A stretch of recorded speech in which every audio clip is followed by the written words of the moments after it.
Hey guys, Danny G here. I just want to talk to you guys real quick before we start the show. I want to let you know that we had a blast recording this episode. Thank you to Andrew Lutes of DogeBeans for coming through and being probably one of the best guests we've ever had. This podcast was fun. It was informative.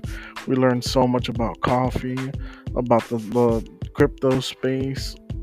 I honestly am truly honored to have Andrew Lutes on here. Again, thank you, Andrew and DogeBeans, for being a part of the show. And yeah, enjoy the show. Disclaimer: the Weekly D podcast, its host, and guest speakers are not financial advisors. Please take all financial opinions as what they are, opinions. The Weekly D podcast and Paper Plate Media Group, along with its guest speakers, are not responsible for any personal losses within the crypto space. Please invest responsibly and enjoy the show.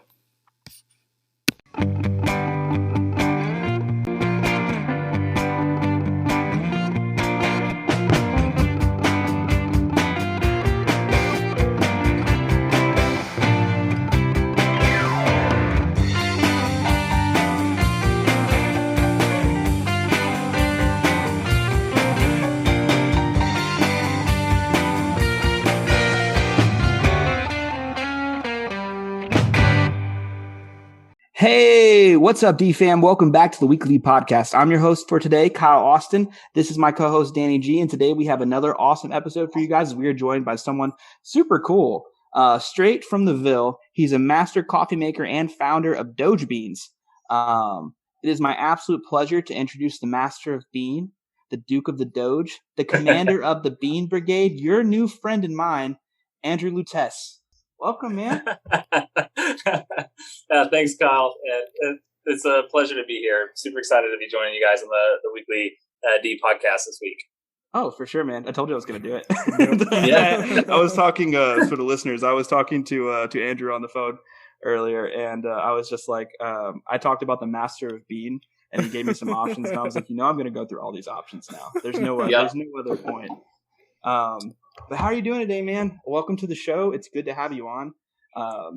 Been watching your growth for a while now, so it's been really cool to actually have you officially on the show. Yeah, no, thanks.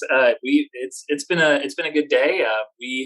We're roasting a lot of coffee. We're sending it out kind of all over the place, and we've gone through a full rebrand now, and so there's lots of business that's involved with that, but all things are running smoothly and running well. We're taking this one step at a time, and it's absolutely been a blast. So we've been really excited about it. So yeah, thanks cool. Thanks for asking. For sure. So before we start, because I'm curious, so what was the original the name of your old coffee shop that you used to run? Yeah, that was 78 Coffee Co. So we started in 2019. And we were just a specialty coffee roastery here in Louisville, Kentucky. And obviously we started in like August of 2019, and then everything happens in 2020. And so we were still trying to already get our grounding as a business right when the pandemic started. Oh, and God. so that was the name of our previous coffee shop, was 78 Coffee Co. 78 Coffee Co. Gotcha. Okay.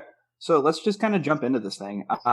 So initially, what got you wanting to work within the coffee industry? What piqued your interest? Were you doing something else before that officially kind of I need to do this? Or was it just kind of a coming to light kind of situation?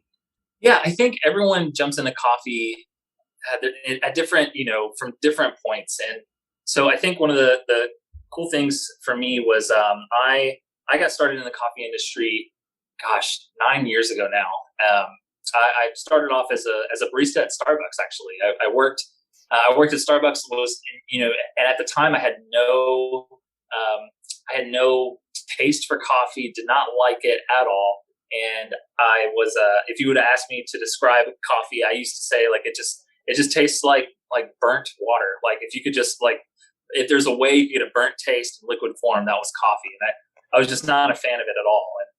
But when I started at Starbucks just as a part-time job, I kind of fell in love with the culture and just the whole idea of, how people enjoyed their coffee. And over time, I grew to love the drink. I started off kind of early on with the frappes and those kinds of things, and then over time I eventually was like, I'm drinking a bucket of iced coffee every day. Might as well just have it kind of going straight into my veins. And I worked my way up with Starbucks and was a store manager there for a few years. I opened up some stores, and then the story kind of behind 78 Coffee Company was 78. So Louisville as a city was planted in 1778. That's when it was founded. And so some friends of mine started 78 Coffee Company without me being involved. Really, I was still working for Starbucks at the time. And the whole kind of idea behind it was we wanted to, because they already had a shop elsewhere in Kentucky that has a full like drive-through, full cafe, was having a lot of success, and they were wanting to somehow get into coffee roasting. Had no real background with it, but were like, we're just going to go ahead and try it. And so I was still at Starbucks at the time, and just some really just kind of cool things that kind of happened along the way where we just felt like it was going to be a great move for me to come over there and start there as a kind of the general operations manager. And then from that point, I became a co-owner in the company, which was a whole different thing that I'd never been used to before. It's one thing to run a business when you're running for a giant corporation. It's another thing when you're trying to do something homegrown, kind of from the ground up. And it was an absolute blast, and got really into roasting coffee. Just I love the coffee culture, and I took a lot of pride in being a barista, but really getting from kind of the larger kind of what we would call like second wave coffee, which is what like Starbucks and Dunkin' Donuts and Seattle's Best and some of these others are, and to get into what's called third wave specialty coffee roasting was a whole new thing for me. I was really excited about it to get into this whole space. From the perspective that I had, with coffee, and it's been super rewarding. It's been very challenging, but it's been incredibly rewarding. And so that's kind of my coffee journey. I mean, we since starting 78, we obviously kind of navigated the pandemic and all that stuff. But one of the cool things about coffee is, at least in the specialty coffee industry. And one of the things I love about it, it's kind of similar to what we're doing now with DogeBeans, is specialty coffee is kind of a thing where we're all on one team, right? Obviously, you're in a business and you're going to have competitors and those kinds of things, but specialty coffee is so cool in the sense where if one shop succeeds, we all succeed, because we're all kind of trying to do the same thing.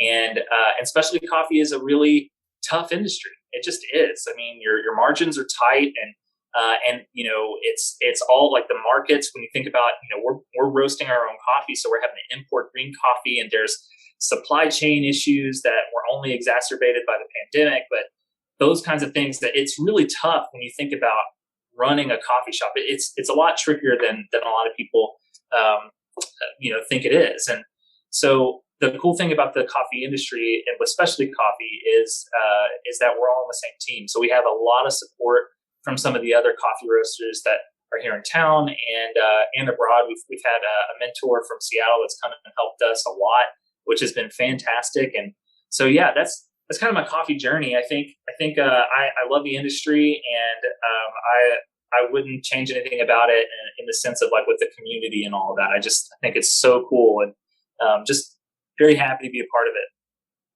For sure. I mean, honestly, there's nothing more relaxed than, a really cool coffee lounge.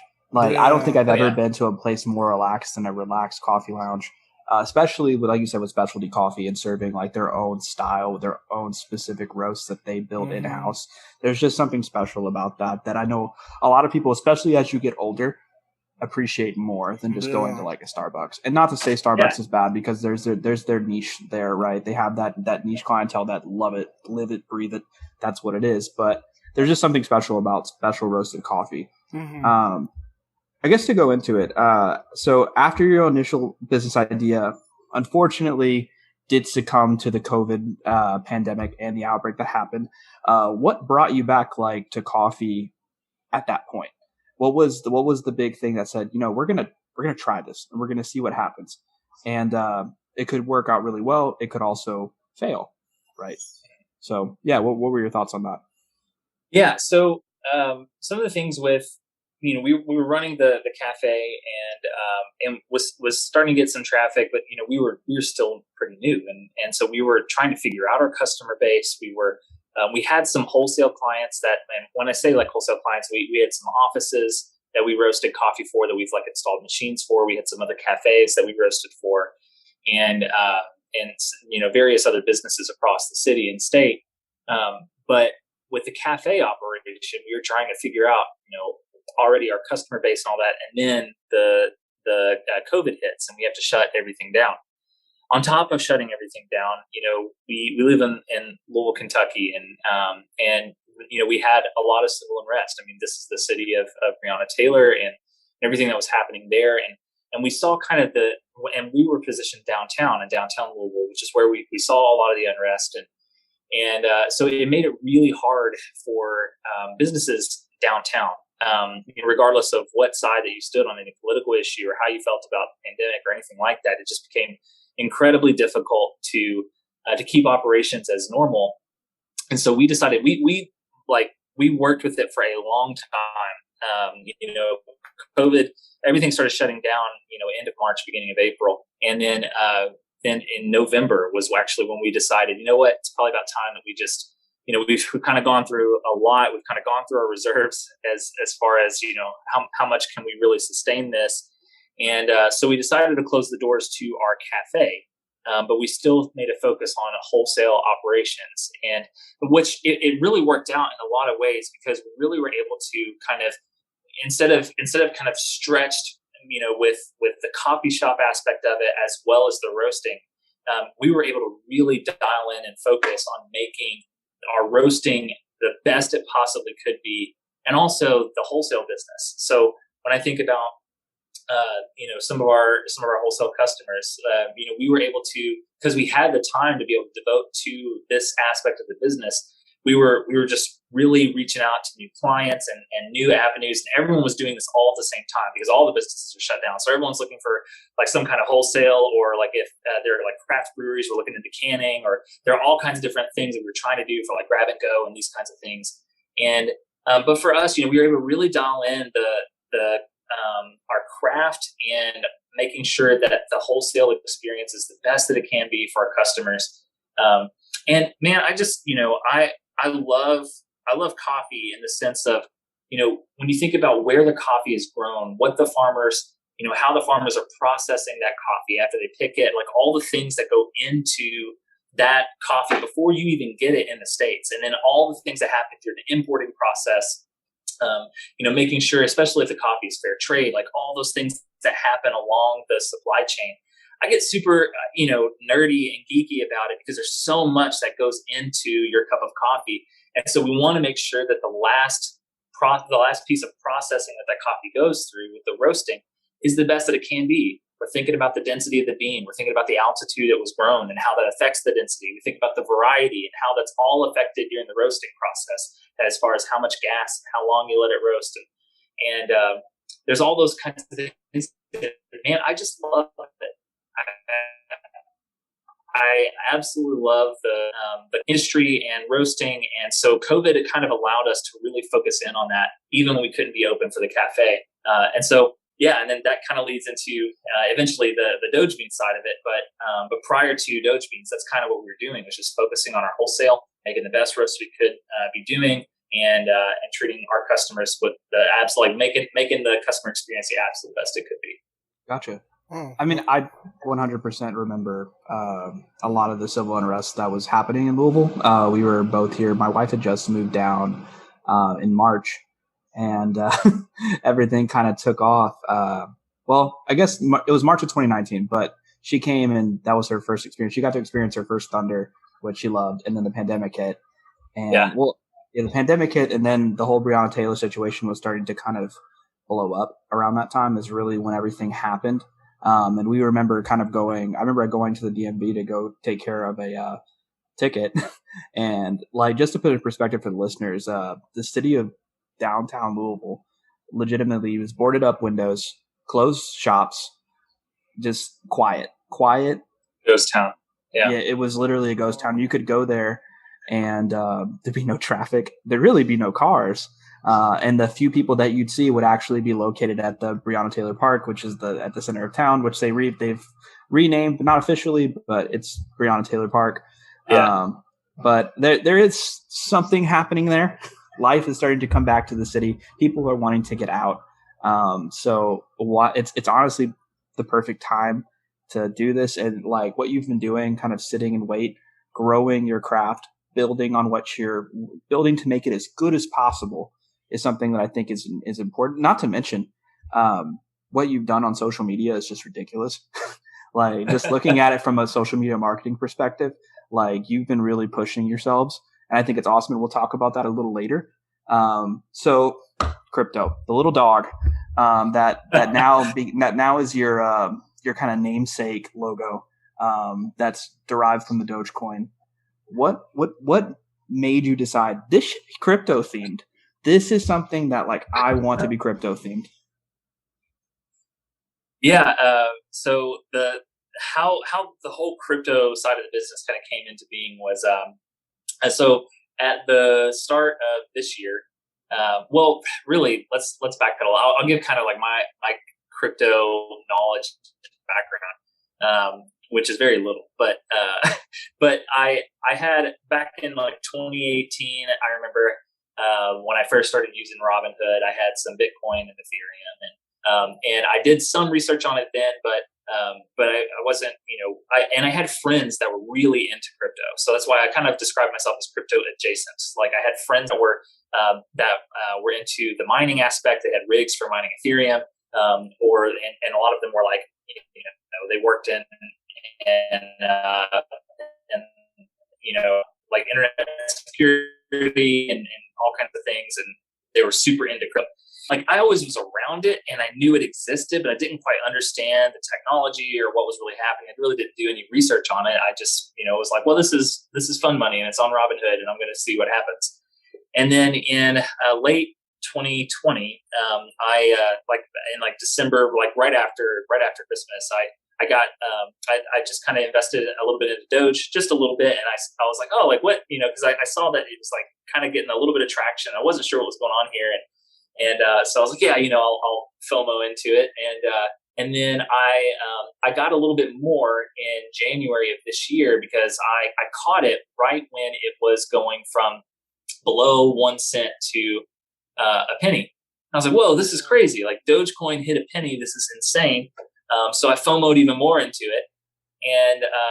And then it did that first pump that I feel like anyone who like knows anything about Dogecoin, that January was insane. And that first pump where it went from 1 cent to 7 cents or like 8 cents, it came back down to 7. I sold the majority of my portion in it because I was like, I thought I was a genius. I 7x'd my money. I was like, this is the greatest thing ever.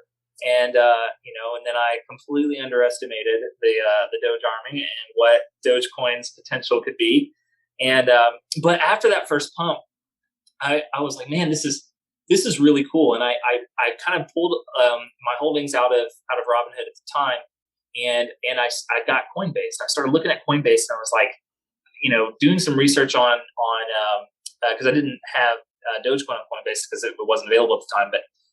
But I started like really trying to understand cryptocurrency, and I was listening to guys like Andre Jick and Meet Kevin on YouTube, and some of these guys that like talked about crypto, and that was kind of my getting into this stuff. And then I really just fell in love with blockchain technology because I feel like I finally understood what was happening with decentralization and blockchain. And so that was kind of my background into crypto. And then when I started getting my own crypto with some of my stuff from getting from Dogecoin on Robinhood, I was like, man, I'd love to be able to buy coffee because obviously I'm a big coffee guy. And I was like, man, I'd love to buy some coffee with crypto. And because I was just thinking, like if this is a currency, like we should be able to spend it on things that we want. And so I want coffee. I want to go find some coffee, and I couldn't find any anywhere. I looked everywhere, could not find. You would find maybe something like there's some kind of crypto cafe-ish kind of thing, but it was kind of this ambiguous, like didn't seem like it was a real thing. And I was looking everywhere and couldn't find anything. And I was like, man, this would be so cool to kind of center, like, do some viral marketing, like we're still doing 78 coffee, but like, let's try this experiment, and trying to convince our like financial backing that this was a good idea was like one of the hardest conversations I ever had. I can imagine. Oh my God. Yeah. Because they're like, you're doing what? And so, we started, I was like, well, let's just try it. I called my old roommate who is a cartoonist, and I was like, can you like draw some stuff for us for potentially DogeBeans? And so I bought DogeBeans.com, and I was like, well, we'll try it and see if people that were kind of like me that have all this kind of newfound wealth with crypto that, maybe they'd want to spend it. And so we started DogeBeans Coffee, and the rest is history. I mean, that was wow. Kind of our start. And I had never used Twitter ever until DogeBeans. I'd never really done a whole lot of that kind of marketing. I'd only primarily done Instagram and stuff from 78 Coffee Mm-hmm. Co. But that was as far as social, that was the first time I ever did Reddit or Twitter. And that was primarily all we marketed to. And yeah, the rest is history. We started DogeBeans in April. That's amazing. And yeah, so like end of April, I think that our Twitter launched like April 28th, and then May was when things started to pick up. That's awesome. That's really cool, actually. Yeah, it's insane how it's just kind of like blossomed the way it has. And it seems like it's blossomed really fast for you guys. Yeah. I don't know. Like I said, I've been following you guys since you guys have been starting to kind of show yourselves on the Twitter Spaces. The first time I saw you and like kind of listened was during one of Coco's chats. So Coco's been on the show before, and it was when she was doing the just kind of talking about businesses that are wanting to accept cryptocurrency, and you kind of pitched DogeBeans, and I thought it was super cool. Like I said, I had no idea it was in Louisville, which is awesome because it just seems like a lot of times, unfortunately, and it's just for somebody being now, I would consider myself a local because I've been here almost 4 years in September. But nothing really cool comes to Louisville like until it's way later, unfortunately. And it was cool to finally be the first ones to get something that's really cool and unique. So it was nice. Usually end up going to Danny in Houston. Like they got the cool SpongeBob bar. Have you seen that? And like the Pokemon themed bar that they have there. It's insane. Excuse me, what? What are we doing in Louisville? Yeah, dude. We had a whole SpongeBob themed bar where you could actually go into like SpongeBob's house, and there was a whole room themed like SpongeBob's house. You can get your boating driver's license and they'll take a picture and everything. Yeah. It's what sick. In the world? It was actually really cool, and they switch it up like every so many months. They do a different theme. So they did a Harry Potter theme at one point. They've done a Friends theme. I forgot what the other theme was. It was really the cool Friends too. one came to Chicago. We saw that one pop up. That was like a pop up event that was happening. When I had went up to Chicago a couple months ago, they had the Friends because of the big reunion that was happening. That big reunion special, so it made sense. But they there's had also an a Pokemon Office theme. That was the other. Was it? Yeah, they had an Office theme one as well. Oh, that's awesome. Yeah. You all are making me extremely jealous right now. And you're also giving me tons of ideas for DogeBeans. So. Exactly. That'd be really cool. People love pop-ups. Walk into DogeBean and you'll have an office set up. That'd be hilarious. Oh, yeah. That'd be fantastic. Yeah. And just like have a banner up like behind a coffee bar that just says "It is your birthday," and we'll have like a bunch of half deflated balloons everywhere. I mean, would love it. I think it's a great idea. Yeah, dude, it's insane. So, and like I said, like they have the Pokemon Cafe. That's a thing there too, which you can do brunch there. But there's all kinds of like little Pokemon like statues and like tubes and all kinds of really cool colors, and it's just insane, like what they have there. So, like I said, it's really cool to be one of the first ones when it comes to Louisville. I mean, granted. We were first Louisville when it came to the Jack-o'-lantern Spectacular. There was nobody else that was doing it until we started doing it. Right. So that's a thing, and that's something I'm proud of. But when it comes to something special that has to do with food and like drinks, being a foodie, this is right up my alley. So okay, speaking of Twitter Spaces, we were going to go into that. Do you think the Twitter community and like Doge community have assisted when it comes to like your success with DogeBeans? Oh, 100%. I think so. When I first started, so whenever we first started DogeBeans, I remember calling my old roommate, his name's Adam, who does all of our drawings and artwork.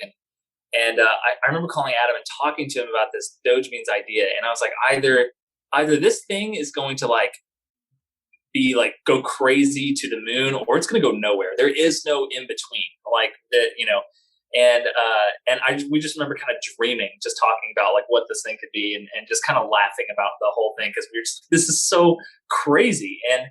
And so when I got onto Twitter, I think I had maybe 10 followers, and it was like friends that were like, okay, they're doing this DogeBeans thing. I'll, out of pity, I'll support them.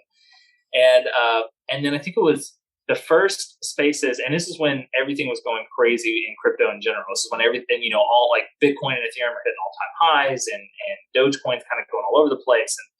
And I remember like David, I think his last name's like Gostein. I'm not sure how exactly. Oh, Gostein, that guy. Gostein, yeah. And so I was listening to one of his spaces because those were some of those when I had 10 followers and was only following maybe 50 people at the time.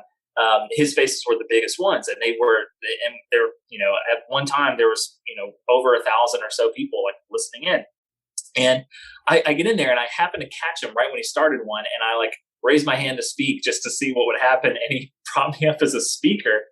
And like, I didn't even say a word. And I think I finally got a couple things in where I talked about DeFi. Like I didn't talk anything about Dogecoin or anything that we were doing specifically. I was just talking about whatever he was talking about. And I remember getting like 100 followers that one day. And then like a week later, we're joining all these other spaces, like Coco spaces were starting to really blow up. And we got on there, we shared our story, and she brought us back several times. We got connected in with some of the other like Twitter influencers that we just never thought that I would even talk to.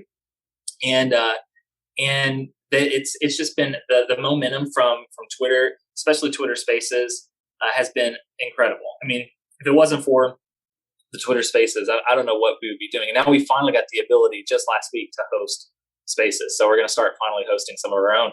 And who knows, maybe so cool. Maybe our spaces can help find the next like Doge business that is still kind of tilling the ground, trying to get themselves set up, and maybe we can help elevate them and see them get going. So who knows? But I love that the Twitter Spaces has been immensely useful for us as a company, and has given us visibility to places and people we never thought possible. And so shout out to all the influencers that helped us out, like obviously David, but then like Dogecoin Rise, it's Dogecoin or Dogecoin Movement, I think is their name on Twitter, and Coco, especially Coco. Coco's been absolutely phenomenal, and she's invited us back several times. We DM'd back and forth. She's been fantastic. We love Coco. She's such a wholesome and good person. Yeah, absolutely. So we really enjoyed having her on the cast when we had her on a while back. And hopefully we'll have her again, just her, to kind of talk about stuff at some point. Just haven't really gotten the time to get back in touch with her. It's just been crazy busy recently, and it's just been insane for us. But nonetheless, dude, that's awesome. I think it's really cool. Like, I don't know, it feels like you guys just kind of just embraced it. And I feel like you let the community work for you in the way that it means, like, the genuineness that you guys bring is what keeps people around. And there's definitely a genuine aspect to your business and what you guys do. And like I said, this is somebody that's been watching what you guys have been doing for a while. And so it's something that I just think is really cool. And people appreciate genuineness. And being humble. And you bring that to the table, and it's something that, like, it's easy. You could just tell by the way that you are as a person. It's awesome. And I like that a lot. And I think that reflects in your business as well. Which I think will lead to even more success in your business. That's just my perspective. I appreciate that. Of course. What were you saying, Daniel? Oh, I said I 100% agree with you, and it's awesome, like, to see how the community, the Doge community, has help y'all grow, but at the same time, y'all are thinking about using your own platform to help someone else come up. Like, out of doing all these like interviews with different people in Doge, like I love that aspect of it where everyone's like, oh, we're gonna elevate each other and we're gonna bring everyone up as the Doge community, the Doge army. It's just amazing to see everyone and to hear everyone's stories. I mean, like I said, we've talked to a few different people, and just hearing how the community has helped them is just amazing. It blows my mind every time. Yeah, and I think it speaks a lot to kind of Dogecoin itself. Is that it's a crypto that doesn't take itself too seriously, right? So like we think about like with with some of the others that are like very very serious, right? And I love Bitcoin, I love Ethereum, and but there's some people in a lot of different camps that are like this way or the highway, and I think Dogecoin is one that doesn't take itself too seriously, and it's so community driven. I mean, and I love the memes. I love the jokes. I love the community. And honestly, it kind of reminds me of the specialty coffee community in so many ways where, like I mentioned before, it's like in that business, it's like if one wins, we all win. And so like that was so easy to carry over from that kind of thing and say, okay, well, we're going to be involved with the Dogecoin community where, like for instance, Doge Drip I'm rocking their hat right now. I mean, the Doge Drip has been absolutely fantastic. They reached out to us so early on when we would not expect anyone to reach out to us. And we got to talking and we felt like our missions really connected and worked well together. And so now we're proud to work with them. But I remember when DogeBeans, I think we had maybe 1,500 followers. I saw there was another like Doge themed coffee roaster it seemed like it was someone, a new upstart, probably roasting in their garage, kind of deal. And I bought a bag of their coffee, and I spent Dogecoin. I like bought it with Doge because I was like, even though like they like their branding was also like very like Doge themed and all this stuff, it was like, yeah, like let's do it, like let's go. Yeah. And so because I reached out to them, which they don't exist anymore, so I don't want to like say their name, but like. I even reached out to him about like, hey, eventually once we get access to spaces, we'd love to have a coffee chat with you guys. And like, let's have a bunch of these other, like, if there are other coffee shops that are into crypto, like, let's all have a talk. Let's talk about like how this affects all of our business. And so, we're definitely a team player. And I love that about the community. There was something that Billy Marcus, the creator of Dogecoin, that he said on Twitter that really stuck with me. And he was talking about, he's like, he was kind of going on one of his, just kind of his like sit down fireside chats with the Dogecoin community. And he was like, hey, if you really want to see this thing grow, because there was a little bit of drama, I think, happening at the time. And he was like, go to your small businesses, go to your local businesses and talk to them about accepting crypto and like set them up with a wallet, send them some Dogecoin, tip them in Dogecoin, whatever, show them how easy it is. And like, that's going to be the thing that helps this thing grow. And it was a light bulb moment for me. I was like, man, because we were already kind of doing it, but we're like, well, we're already a business that accepts Doge and other cryptos, but like, who else can we call that we already have established partnerships with and kind of get them on board? And so that's why you're going to, and we'll get into some of those like announcements and stuff later, but like, we've partnered with like local breweries here in Louisville and it's not just one. We're partnering with a couple, and we're talking about accepting Dogecoin into those things.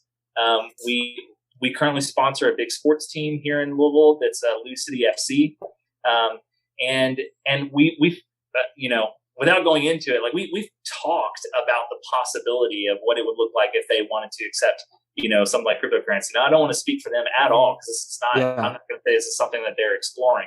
But I'm just saying that the conversation's been had when they probably would have never had the conversation because of what we're doing with them, and so I think it's a whole lot of fun and I'm excited about the possibilities of it, and I love sharing good news. Like I'm a forever optimist kind of. I'm always a glass half full kind of guy, like probably to my detriment, and so I love sharing good news constantly. And so I feel like anytime like the smallest thing happens, I'm the kind of person that's like, everyone look at this small really cool thing that happened, and I think that's what kind of catches everyone off guard because they're like, whoa, like because you'll see like drama might happen in the Doge community or whatever, but then you got this, DogeBeans over here is like, sharing how they got their coffee, on like, Logan Paul's desk or something, which is like a little small victory, but it felt like a victory nonetheless. That is a victory nonetheless. That's a victory by far, man. And so you'll see that kind of stuff, because I feel like a little kid just waking up every day, constantly, like it's my birthday every day.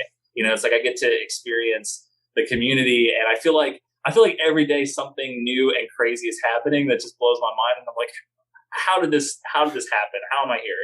Who put me in charge of this? And so it's been really fun.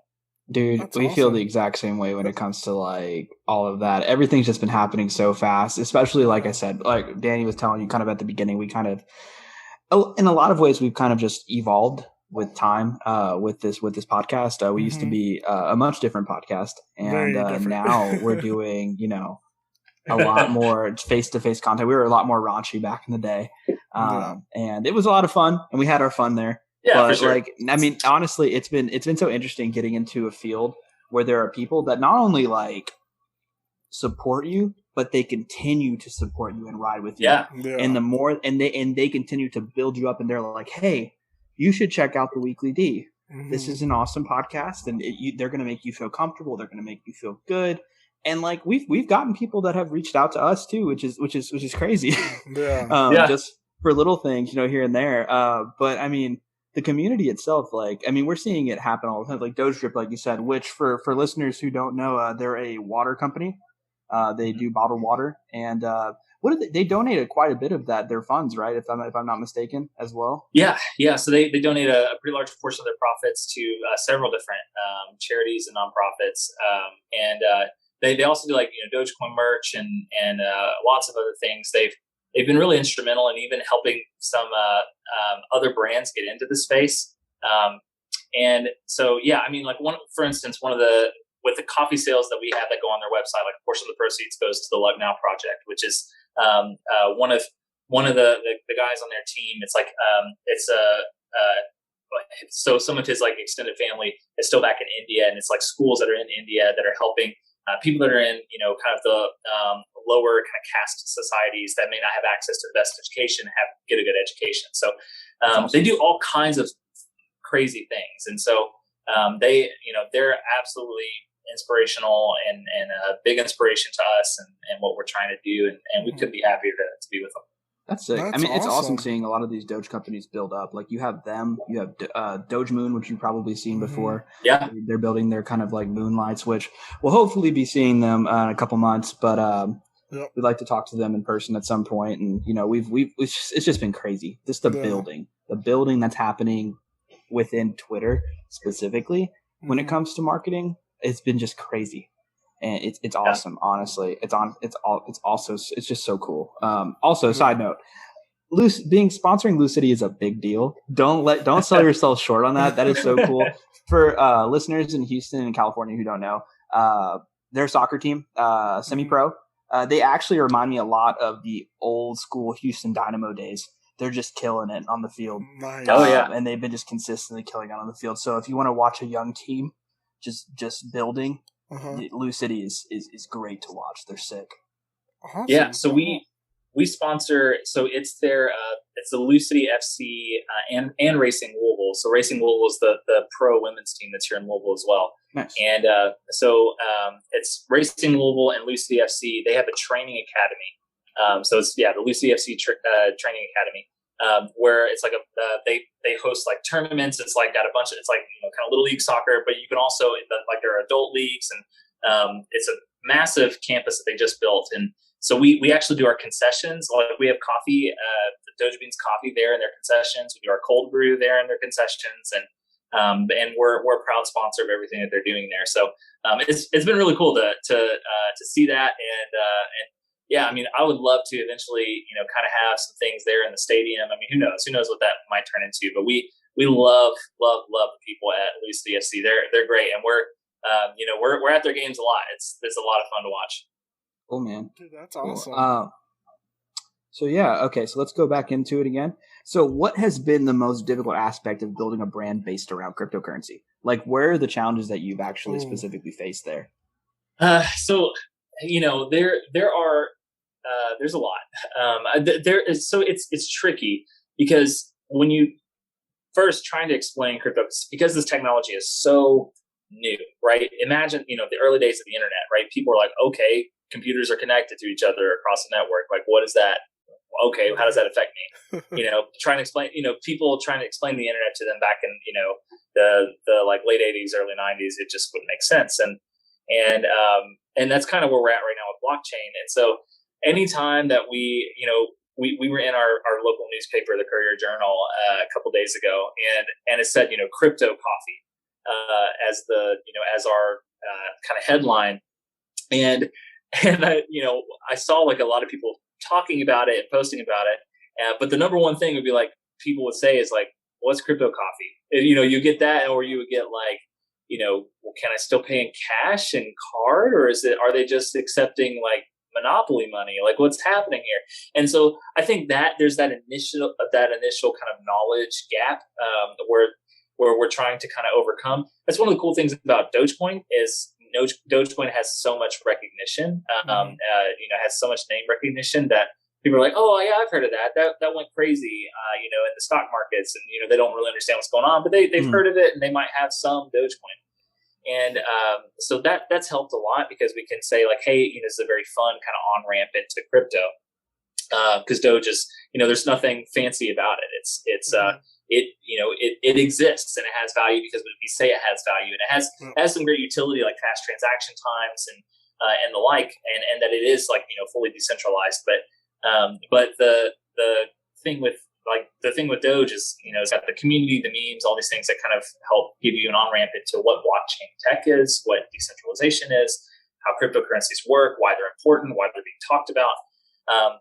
So there's that initial barrier. I think another one is from a business perspective, right? You're taking on something that the SEC considers an asset, and these assets are pretty volatile. And so we treat them as currencies, and that we don't convert them.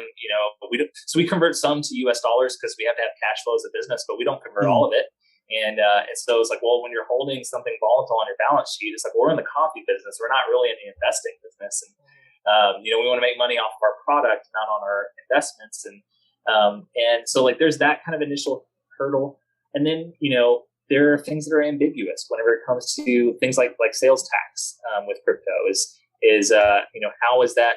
Those things are kind of tricky to navigate. And thankfully, we have a fantastic CPA, a public accountant, and they're able to kind of they're stressed out, but they're figuring it out, and they're great at what they do, and they understand crypto really well. But I think, doing something like what we're doing is like, I think any accountant will be like, oh Lord, okay, we got to figure this out. So those kinds of challenges of trying to hold something that's considered a volatile asset, on your balance sheet is tricky. Mm-hmm. But other than that, I mean, really, because if you think about it, crypto, and especially Dogecoin, has kind of a leg up over things like credit card payments. I mean, we're obviously always going to accept credit card payments. But if you think about the average, and this is kind of our pitch to businesses that are looking into this, is you think about your average transaction that someone's paying with a card, with 6-7% sometimes is going to the credit card company. And so that's why you see it, gas stations and everything else, or, other businesses say you have to have a $3 minimum or whatever, because if you're making a card purchase, because so much of that is going to have to go to the credit card carrier, the payment processor. And with crypto, it's kind of like cash in a sense for the business, because if you're on the receiving end of the transaction, you're just making the asset, the currency. And, the person that's on the selling end is usually the one that's going to have to cover the minor fees and everything else. But as a business, it's like you're accepting this thing without having to give 6-7% to a payment processor. So there are those kinds of like things, I think, as people get to learn about crypto and understand like what's really happening here, that it's going to be really cool. But those are definitely some of the challenges, I would say. And other than the kind of the knowledge gap of like, well, what is crypto, and like do they still accept real money? It's usually the number one we get a lot. I mean, the good thing is you do in fact still accept US dollar for those who are still kind of like unfamiliar with cryptocurrency as a whole. Now, I am curious, from what I have looked up, and I can't seem to find this, is it Dogecoin only that you take in terms of cryptocurrency, or are you also accepting other forms? Is there Bitcoin, Ethereum, other ones outside of that? Because I know there's literally thousands. But what are some of the key ones that like you've been noticing success in and also purchasing power and like people are actually buying with it? All Binance Smart Chain tokens, just all of them, every single one of them, all the ones that are just no, absolutely not. I was gonna say, I was like, oh really? Are they charging the 20% fee on top of that? It's like basically every single crypto you've never heard of, we carry. No, we carry the ones that we accept are Bitcoin, Ethereum, Dogecoin. We carry Litecoin, some stable coins like USDC and DAI. Okay. And then we also accept, which is one of my personal favorite cryptos, which is the Brave Attention token. So BAT is another one that we accept. I think I don't know of any other businesses that are accepting BAT, but we are. So that's cool. Which is a lot of fun. And so those are the ones that if I could like pick and choose, and I only added BAT because it's the one that I've been using the Brave browser for a long time. So it seemed like a no brainer. So those are the ones that we accept along with Doge. Obviously, Doge is in our name, and Doge is the one that we're most excited about because it is an on-ramp into crypto. I mean, for people that, like if I think psychologically about someone who's, wanting to buy cryptocurrency, I think psychologically they would approach, why would I want to buy 0.00017 of, Bitcoin when I can buy, 10 Dogecoin for like the same amount, and I think about like how that affects. So, say, hey, here's $5 here, which is probably, 20, 25 Doge and take it and go spend it on something. And so I think like Dogecoin is a really fun on-ramp into it because you don't have to have a lot to get started with it. For sure. Not to mention cheap fees. Yeah. And they're just getting cheaper by the day. Yeah. What's it called? That's interesting. That's good to know. Just for other listeners, when it comes to it's not just solely Dogecoin. They also are taking quite a few other cryptos. What's the one you've seen the most success in so far? Has it been Dogecoin for the most part? That's absolutely been like big Dogecoin. Sales. Yeah. That's awesome. That's just 100% showing the community drive. Yeah. Like I have so many Bitcoin, and I hate to say this, Bitcoin maxis jump in my mentions whenever I'm on Twitter and tell me that, oh, well, you can use Lightning Network, and Lightning Network's going to be so much easier to use because you utilize Satoshis, and so on and so forth. Nobody's using that. Nobody's using it. I think that's the issue, and they'll claim that that's the end all be all. That's what they want. It's Bitcoin and Bitcoin only, but nobody's there are people using Bitcoin, but people are holding Bitcoin. That's the difference. People are holding their Bitcoin. And I couldn't agree more with that. Now I do think, and so I like Bitcoin.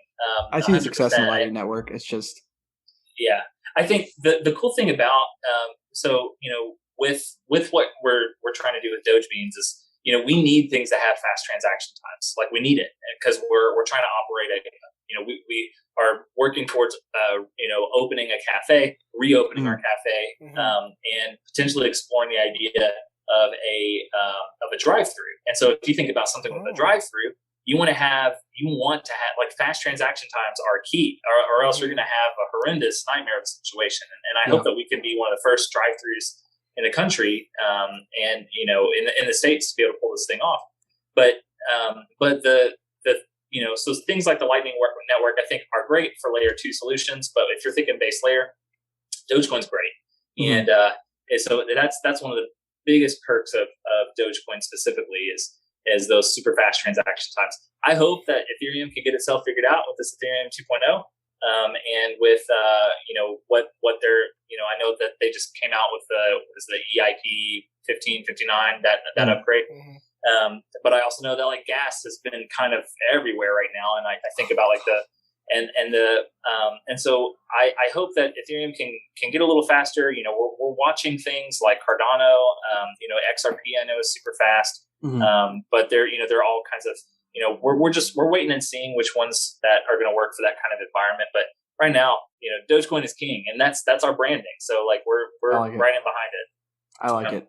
Yep. Cardano is interesting though, and I definitely am glad you're looking at that route as well. As somebody who doesn't hold Cardano currently, but has been a holder before, I do like what they do, and I do like their transaction times as well. I think there's a lot of potential there. Nonetheless, so in an interview with WLKY, which is our local Kentucky news station, specifically Louisville, it was stated that over 25% of your revenue was cryptocurrency. Is this still the case, or has it increased or decreased? due to the most recent bear market that's kind of like unfolded in the crypto space, as well as some of the catalysts that are currently happening right now, which is causing a massive fluctuation. Yeah, I think the amount of crypto transactions. So if I'm thinking about, I'm basing my numbers now off of the month of July. I go by month to month, and so month to month, June was around anywhere from like 10 to 15-ish% of transactions were in crypto. July, that went up a lot. We saw that go up to, so it was weird because like that was really when things were receding. And so that was actually when we saw a lot more spending happening for us in crypto. Interesting. And maybe we're an anomaly. I don't know.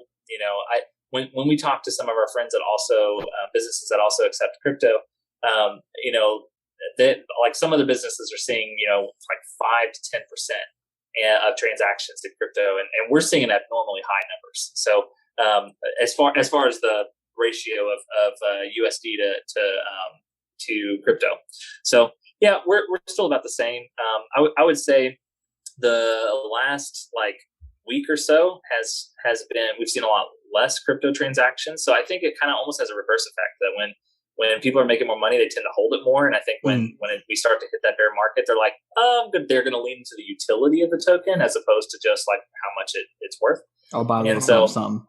Yeah. So I mean, that's the only way I can imagine like what's actually happening out there psychologically.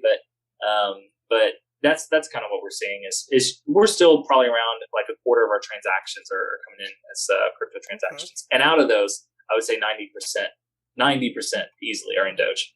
Wow, that's impressive.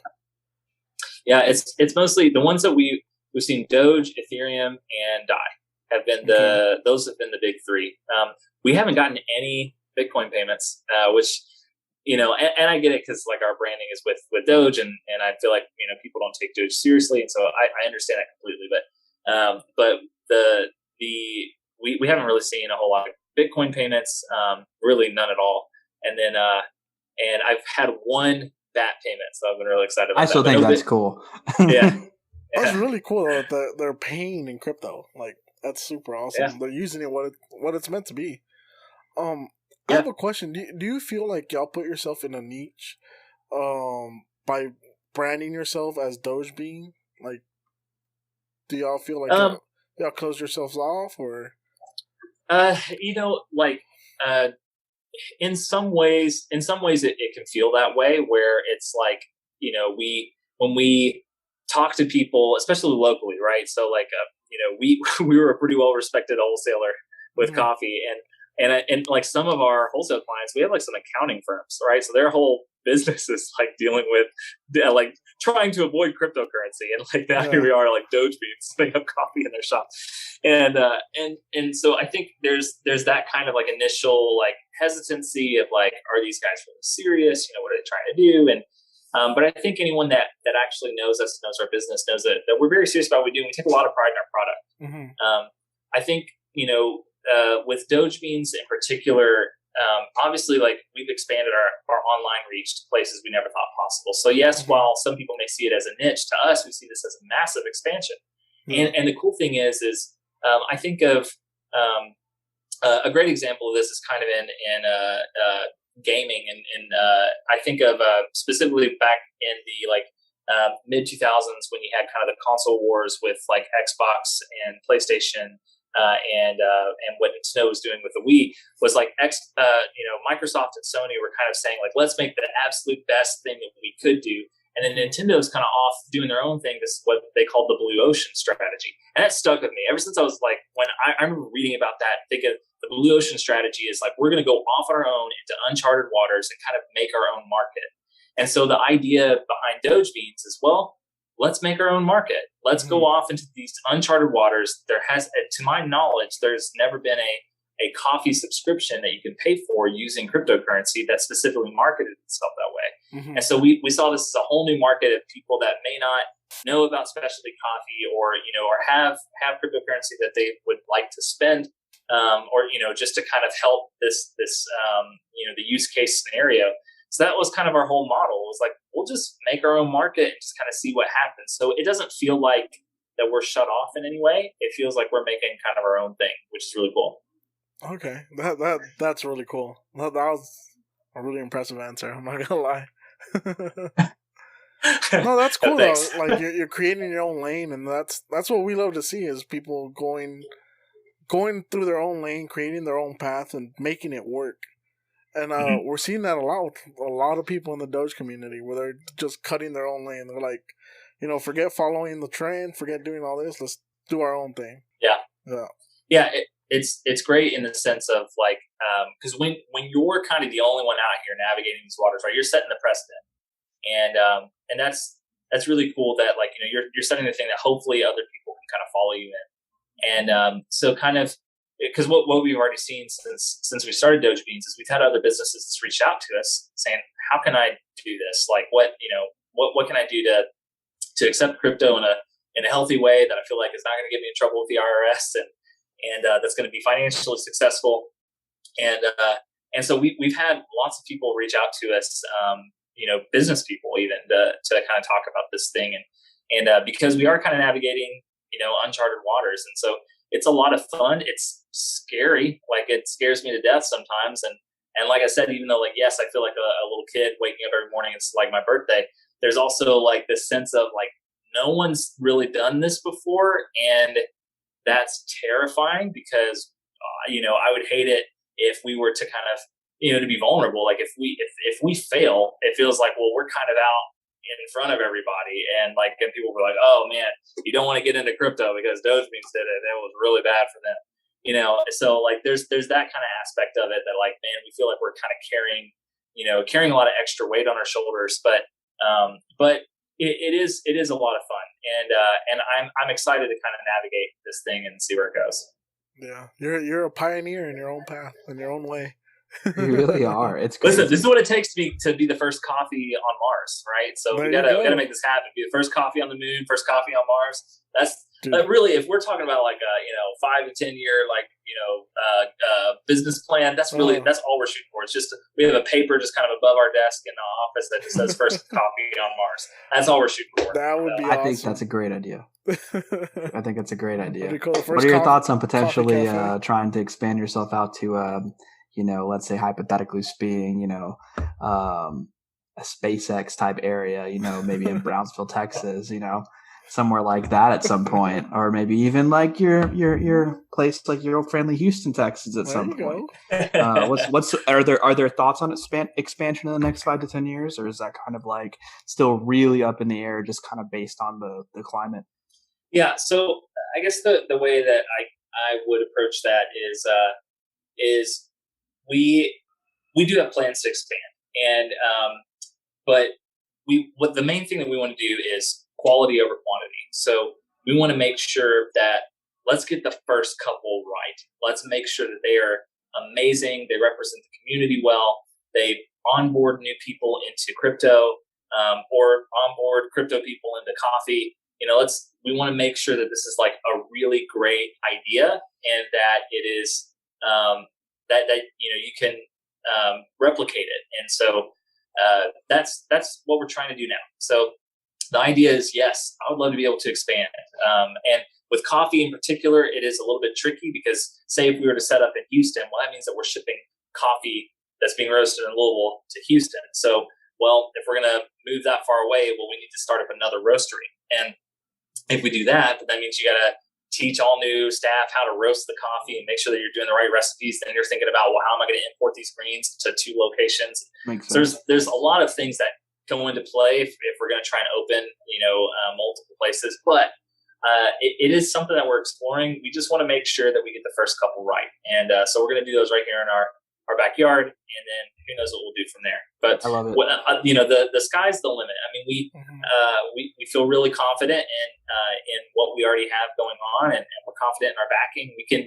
I think we can make anything happen. Perfect. Awesome. Man. So question. Do you have a favorite roast that you've made in-house recently with under the DogeBeans license? And what is the specific blend? What is like that when you're thinking like this is what I want in the morning? Like what is which specific one from your DogeBeans cafe is one that people would be like that you get up in the morning and you take, or does it vary? Yeah, no, it's kind of it's tough because you're like, man, like we're really proud of all of our coffees, and especially now that we've migrated the majority of our coffees now over to fair trade organics, and so like there's that kind of added special, like, oh man, like I really love these coffees. If I'm thinking just based on the flavor profile, I've always loved Ethiopian coffees. They're absolutely fantastic, and depending on which region you're getting it from, I mean they're usually, the beans themselves are like really dense, and they're kind of known for being very fruity, fruit forward, like stone fruit. So think like blackberries, raspberries. Yeah.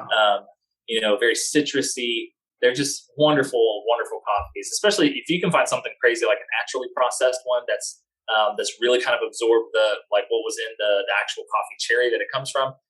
Like they can taste like nothing you've ever had before. You don't even think of coffee when you're drinking it. It's like more like tea. So I'm a big fan of our Ethiopia Yurga Chef Gadeb, and that's the one that we named as DogeBeans Rise. And we named that kind of after Dogecoin Rise, kind of a play on that. And so, but we did the DogeBeans Rise is like one of my kind of personal favorites. The one it's kind of my go-to. And that's just a single origin. That one we do more of like a medium light roast. And then if I'm thinking of a blend, man, I love cold brew, and I think this is this is the summertime, and I'm just a huge fan of cold brew. I drink cold brew every day, and this one in particular is one that's kind of special to my heart because before I came on board with 78 Coffee, they had another like cold brew blend, and it just wasn't hitting right for me. I was really struggling with it, and I was like, man, I would love to to take the chance to really own this, like dial this in and craft our own blend. And so cold brew, the new cold brew blend that we're doing consists of 60% or so of our Columbia, which gives it a nice like chocolatey caramelly base. We roast it about like a medium roast, so that way it makes sure that you get your what you're wanting out of the coffee, that like standard coffee flavor. But then I'm putting 40% of that as our Ethiopia, so it's giving it a nice, refreshing, citrusy, perfect for the summer kind of flavor on top of it. And it's just like it's the best. I drink cold brew every day, and it's one of my favorite things to prepare. I love the process of making cold brew. And there's so many things that you can do with cold brew that I feel like we've barely even scratched the surface on. It's still a relatively new concept of coffee, as far as like the market, bringing it to like coffee shops everywhere. So yeah, I would say the cold brew and Ethiopia are my two if I had to pick it based solely on like my favorite tastes, just me personally. Okay. Gotcha. That's cool. I also, by the way, whoever's doing, and I think you said it's your buddy Adam who's doing a lot of your actual artwork. I love the artwork. I think the artwork. I like the new style too, but some of the original, like the CEO and a couple of the other ones, are really really cool.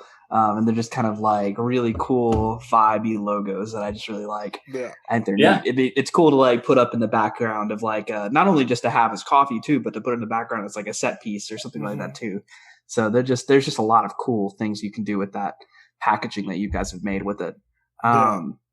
Yeah, that's been Adam in particular. I mean, like he and I are best friends, and it's been pretty wild to see because he had always kind of done this like kind of part time or as a hobby. So it's been like, and I always knew he was great, and so that was why I reached out to him. I was like, man, I would love it if because he had a very classic vibe when on some things that he draws. It reminds me of like old school like Hanna-Barbera cartoons, and like you think like the Jetsons, Flintstones, Yogi Bear, all those things. And I was like, that's kind of what I want. It's like something classic. Like let's just have a mascot. We'll call him Doji, and let's just kind of go from there. And so Adam just started drawing these things, and it's been really cool to see. Like we've had other businesses that have reached out to Adam. Adam's doing lots of work now for like a lot of different people that's awesome because of the DogeBeans. So it's been just so much fun, and none of his drawings are going away. The only reason when we switched the branding over, that was we needed like fonts to match what we were doing, and we needed all like kind of a uniform thing, because especially when we start to do more local stuff, people are not going to know who Greg is in Louisville, and they're not going to care. That's so very they're not going to understand anything about the CEO. They're going to be like, who's this weird looking guy like trying to be decent on this bag? Or we'll get, like with DogeBeans Rise, it seemed like it wasn't going to work. So we needed something to do for more the local face. But all of the unique drawings that Adam's done, those are all, we've moved them over to a part of our website that's called The Collection. And I don't know if that's the final name of it, but the idea behind that is like, as we do more, cause that's not the end of it. We're going to have more drawings and more potential NFTs down the line and things that Adam will draw that we'll still include on our website. Nice. Oh, that's awesome. Nice. Dude, that's sick. I'm looking forward to talking about that a little bit more because I know we're going to go into the kind of topic of NFTs a little bit. But last thing I want to, before we go into the next topic. So you teased a collab on Twitter with Gravely Brewing Company here in Louisville, Kentucky. Yeah. Are you able to speak on that a little bit, or do you need to keep it a little secret still? It's up to you. I'll leave it up to you. I'm more than happy to talk about it. So there are certain things as far as like the name of it and kind of what they're doing with it that I won't share. But I will say that we've teamed up with Gravely Brewing. For people who don't know what Gravely is, Gravely. So just this last year in the I think it's called the Great American Brew Festival. It's one of the biggest craft brewery competitions in the world, if not the biggest. And Gravely walked away with the number 1 Pilsner in the nation, and the number 3. They did a Dunkelweizen that they called Doc's Dunkel, but the number 1 Pilsner was it's called Sprockets.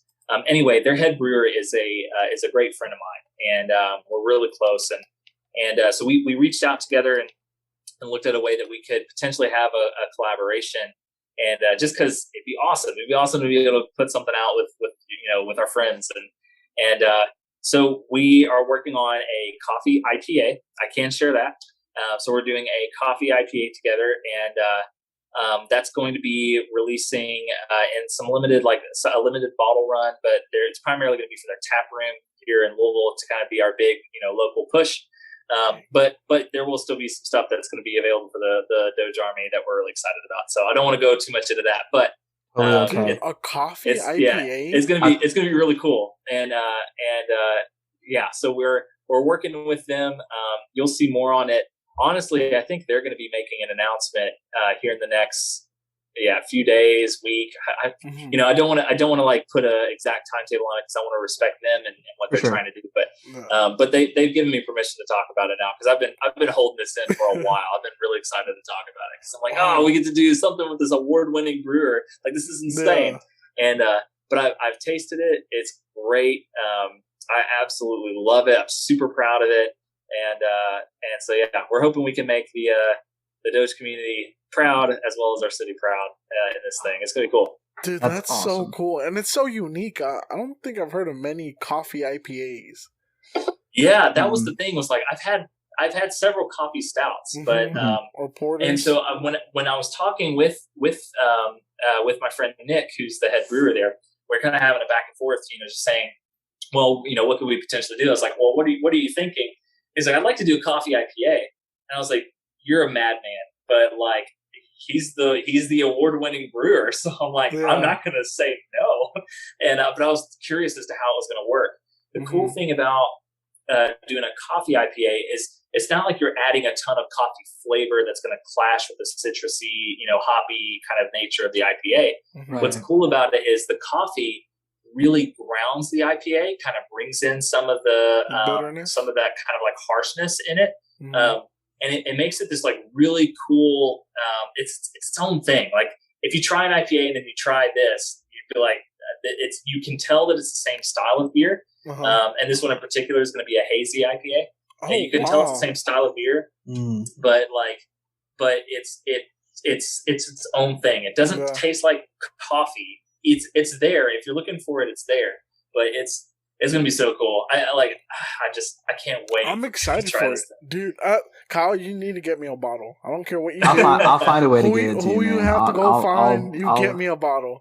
Yeah, as soon as it releases, if it releases before October, man, you tell me how much it costs. I'm saving it will money. definitely release before October.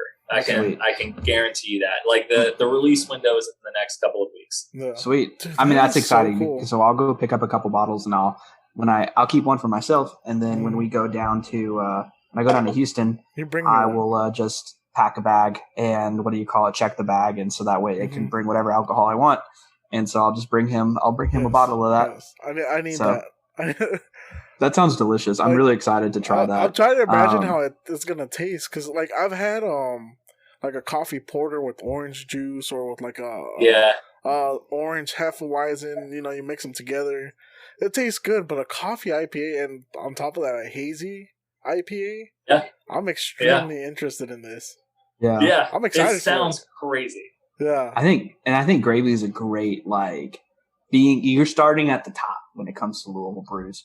Like there's so many great craft breweries, and don't get me wrong, like there's amazing craft breweries in in Kentucky in general. Like you have Sig Lucier, you have you have Gravely, you have Country Boy Brewing Company. You have just really, really good quality stuff here. Gravely's up there. Like you said, it's award winning, and I think it's a great entryway into that scene too, especially for DogeBeans. Cool. I think that's going to be awesome. And they're excited about crypto. I mean, they're excited about what we're doing, and with the marketing is going to be hilarious and completely out of character for them from what I understand that they're wanting to do, or at least what we're talking about. So I'm really excited to see what they do with it. I mean, obviously we provided the beans, so we're just going to let them do their thing, but we're really happy. I'm really happy with the taste. I'm excited to see what it all turns into. Oh yeah, that's awesome. Well, I guess. Can I ask what kind of bean you are using in it, or is that off limits? As far as the coffee that they're using for it. Yeah, so we did a few tastings with them. So and that was the thing, is we wanted to find what was going to be the right the right match. We used the IPA that they had, and I brought 4 different cold brew concentrates that of different single origins, and then a blend. And yeah, it actually came down to our after trying several different ones. We did a Brazil, we did just strict Ethiopia, we did Colombia, and then we did our cold brew, which is the mix of Colombia and Ethiopia. And the cold brew blend actually was the one that we were like, this is it. This is the one. We tried it out, and it tasted, it had a great pairing with it. And so we're really happy with the final product. That's awesome. That's sick. That's going to be the best of both worlds then. Yeah, it's gonna be neat. I can't wait to see the marketing for it. That's the thing I'm most excited about. Is like I just want to see how they handle it, because it's all in there. Like I'm not speaking on their behalf, right? I'm just I'm at this point I'm almost like an observer. But obviously like we're a collaborator. But we're gonna just see what they do, and we're gonna definitely push it and support it, and kind of get the Doge community behind it, and see where it goes. Oh yeah. Dude, that's sick. I'm excited. I'm excited for this. I love beer. I don't know, like this is a podcast basically built on alcohol. It was built on beer. Literally from the ground up, started with alcohol. It really was. So this is really cool to be talking about a release of a beer like that is like actually really cool in Kentucky, because we talk a lot about Houston a lot of the time too, because there's just, like I said, sometimes there's not a lot going on in Louisville. But this is something super cool, super unique. I get it first, Daniel. Like I get it before you. Finally. I know. I'm usually at all the beer releases down here in Houston, so there's a big craft brew scene there too. It's huge. Oh yeah, for sure. Okay. So let's go ahead and go into Kyle's Crypto Corner. Ba ba ba ba ba ba booey. We don't have a theme song yet. We're gonna have to come up with something at some point. Maybe something smooth jazz or something like that. There we go.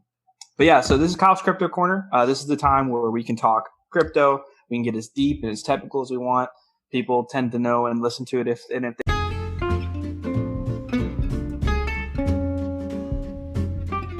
they feel comfortable listening to it, or if you feel comfortable talking about technical aspects, I'm okay with it. Me and Danny are semi well versed in the scene. I've been around in crypto since 2019, and I've been a Doge holder since the beginning of 2020. So I was holding it back when it was 0.0003. Wow, that's fantastic. I used to flip it, so I bought back in at 0.0005. But I've been holding ever since, so that's been nice.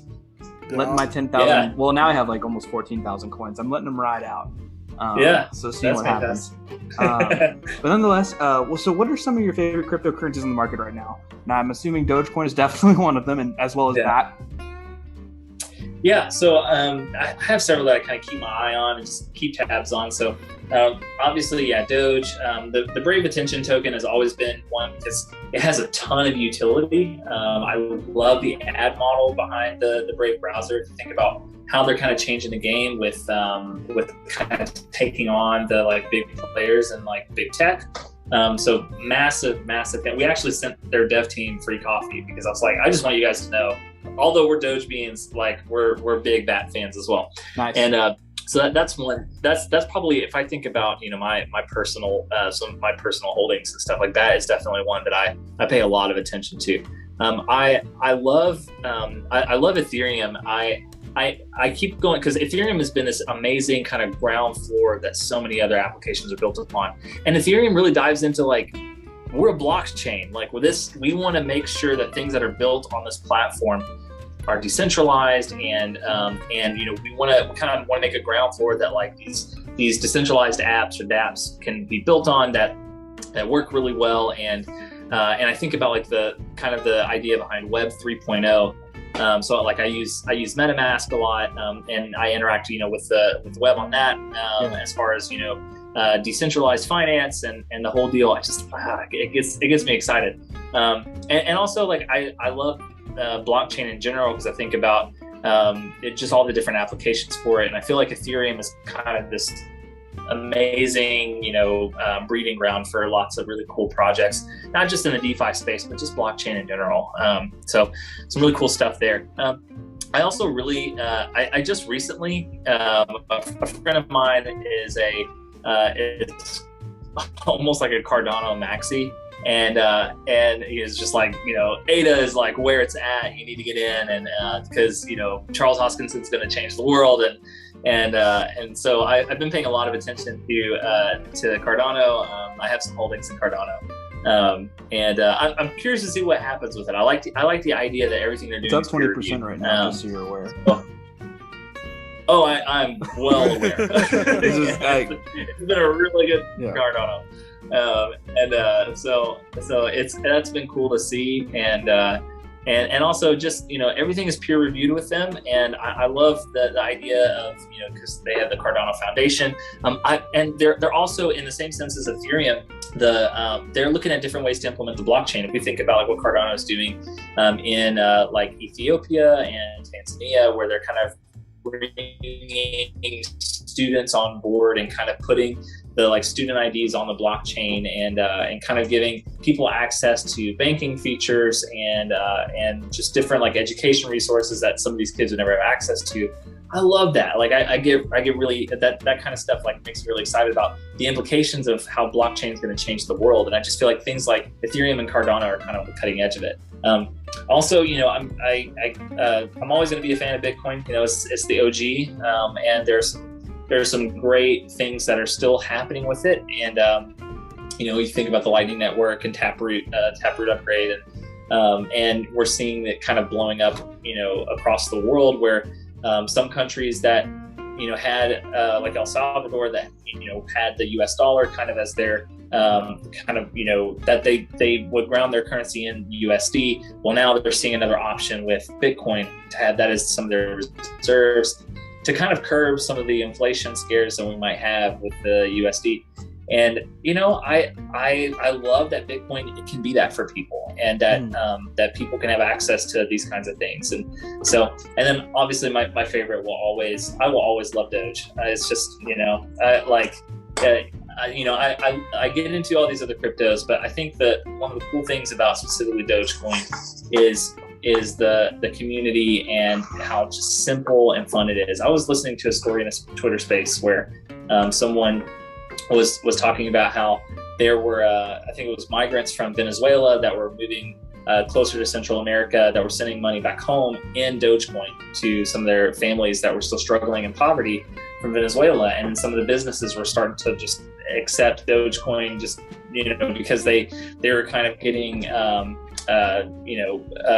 really dealt a terrible hand from what was happening down there. So it was just kind of cool stories to see. And so, yeah, I get excited about crypto in general, but those are some of my big ones. That's awesome. Yeah, I got a couple on my list as well. Bitcoin and Ethereum, of course, like to me, like you said, especially Ethereum, like you said, with the blockchain technology. I have an interest in NFTs, and I think NFTs are at their legitimate early days. What we see now and utilize as NFTs will be nothing compared to what they're going to become. In my opinion. Could not agree more. Yeah. I see kind of what you're saying with like they're giving banking to people, like in general. Ethereum is like kind of providing bank, and Bitcoin too, providing banking and things like that to places like Ethiopia, different types of like countries that are kind of third world countries that are struggling. And Venezuela, for instance, is one that it needs cryptocurrency right now. And it's, I don't know if it's been officially. I think it's only been El Salvador so far that's officially done it in South America, but Venezuela needs to be next. Yeah, I know Paraguay has some legislation that is being explored, but Paraguay is another one that's looking into it that I've read about. It's going to be interesting because I mean, like, I think the U.S. dollar is equal to about 2 million bolívares as of today. I think it increases every month, and it's ridiculous. And people legitimately don't carry bolívares anymore. So for listeners who don't really understand what's going on in Venezuela, there's a massive inflation. Basically attack that's just kind of happened thanks to just the government continuing to print money. It's really a big example of why we don't do that here in the U.S., why we shouldn't be doing that in the U.S., is because their coins that used to be worth quite a bit of money, even in USD standards, are worth nothing now. Legitimately, people are utilizing U.S. dollar in Venezuela a lot, as well as cryptocurrency, which is a newer thing. But then they for a long time they were just utilizing U.S. dollar, but not coins. So, for instance, if you had something that you were buying with bolívares and you wanted to convert it to USD, say you have $5, you have $10 in your hand, like a $10 bill. You're just gonna give them the $10 and walk away because they don't have change. They don't have change. Like, it's just kind of the way it works because it's not a U.S. dollar-driven society. It is a bolívares-driven society. So there's a lot going on there, and there's a lot that needs to be built there and fixed. And I think Bitcoin specifically could really help fix those issues. But I think the mass adoption of cryptocurrency could really make it thrive. So that's kind of where I am on that. And that's why I really like Bitcoin. Why I really like Ethereum. But like I said, with the NFT space, I see NFTs going the route of more like being able to legitimately own things, like when it comes to paper. Then instead of wasting paper on certain things like a birth certificate, like your birth certificate can be on the blockchain and it be owned by you. And it can be owned, like if you've ever been on OpenSea. Records. Exactly. And if you've been on OpenSea, for instance, like, as long as you're not selling anything, you can't sell it. You can't get rid of it. It is yours. It is only yours, and it can only be viewed by you. Well, not necessarily only viewed by you. It's actually open to everyone if they want to look at it. Nonetheless, it's how do I put it in a way? It's only owned by you. Nobody can take it from you. Even with like hacks and things like that, they know it belongs to you because it's tied to your blockchain. Even if they were to take it through let's say identity theft, they could still tie it to your specific blockchain because they know it's specific to you, which actually can counteract those issues, which is potentially an option. Same thing with home ownership, things like that. When it comes to a lot of it, we can really solve the issues of identity theft. That's why I like the Ethereum. I also like the Ethereum Doge bridge that's happening. I think it's interesting. I would love to pay for NFTs specifically. And Ethereum, I really like the NFT space. I think that's clear at this point. But I would love to be able to pay for an NFT in Doge, and also I would love that too. Also be gassed in Doge as well. Like, just literally get gas prices and gas fees in Dogecoin, because how much cheaper do you think they would be? So gas prices. So if you're wanting to mint an NFT and sell it, and or if you're wanting to buy an NFT, you do have to pay what's called gas fees. Gas fees are basically moving it from one wallet to the other. Normally, they can range between $1 to about $10. Yeah. Recently, they've been anywhere between $20 to $150. Yeah. I've seen it go for even more than that. Yeah, really? It's insane, especially like random times of the day. Yeah, ridiculous. I also like BTT. I'm not a big fan of Justin Sun. Don't get me wrong. I do like the Tron network, but I think he tries to be a celebrity. But I'm not here for being a celebrity. I'm here for the actual like potential of the token. And I think BitTorrent token being tied to the Tron network, I think it could be very successful. BitTorrent's been around forever. BitTorrent's a great file sharing, like for more reasons than just sharing private movies and stuff. I see a lot of potential there, but that's just my personal opinion, of course. But so I'm tied to them. I like Cardano a lot, and I see a lot of potential in Cardano as well as its predecessor as well, which is the Nervous Network CKB. I see a lot of potential with them as well, and I do hold CKB currently. But yeah, that's kind of like where I am when it comes to like Doge picks. That's fantastic. Yeah, I think the cool thing about crypto is like, we are still in the early stages. Like crypto is going to be absolutely massive. Like it's just like the internet in the sense that like everyone is going to have their own experience with it in different ways. So like depending on, because it kind of feels funny when you're like, well, what's the thing? It's like picking, like talking about stocks that we might like. It's like we all have different relationships with the companies we want to invest in. Same thing with crypto is that, everyone's going to experience this thing differently. Like, what are the things that matter the most to you? And it's like, for me, I think about just decentralization, just the idea that, like, I think about like, so some of these giant tech companies like IBM's building a blockchain network for medical records that they're doing, where your medical records are stored on the blockchain. That way it's cross insurance lines, it's cross like hospitals, and because it's on a blockchain, you're not like we've seen for years, hospitals and medical records being hacked and stolen and identity theft and all these things, and like that solves it. Blockchain solves it. There's no central server somewhere that's going to be holding all your data. It's going to be a token assigned to you on the blockchain, and people's interaction with that maybe won't be seeing necessarily the dealing with like their keys and public wallet address. It might be kind of centralized in the sense where it's like a custodial app that might help them see their tokens and whatnot. But the fact is, it's still decentralized and on a blockchain. So I'm fascinated with the whole tech. I think it's going to be so cool. I'm looking at things even with coffee, like how can coffee kind of be the coffee industry be made better on the blockchain? I'm thinking about when we're thinking fair trade practices, making sure that that farmers are getting what they deserve as far as their payment, and making sure that we can track the green coffee from farm to where it is, like every point kind of on the blockchain. And so I think there are lots of cool things in the coffee industry that we could use for that. And with your point to NFTs, I do think we're on the ground floor of what these things are going to do. I mean, we're looking at NFTs obviously for just like releasing like the digital collectibles and things. We have an NFT right now that's like being bid for the CEO with Greg. I like it. I think it's cool. Yeah. And so we're just doing like a 1-to-1 and just kind of seeing what happens there and using that kind of to help fund some things with us reopening the shop. But outside of that, we're like, what are the implications of NFTs when you think about a rewards program, right? If you think about the Starbucks mobile app, and it's not just Starbucks, like there are other big companies that have these like mobile apps that essentially act like little banks for people, right? They're just depositing their money into it and they get these perks of whatever this company is.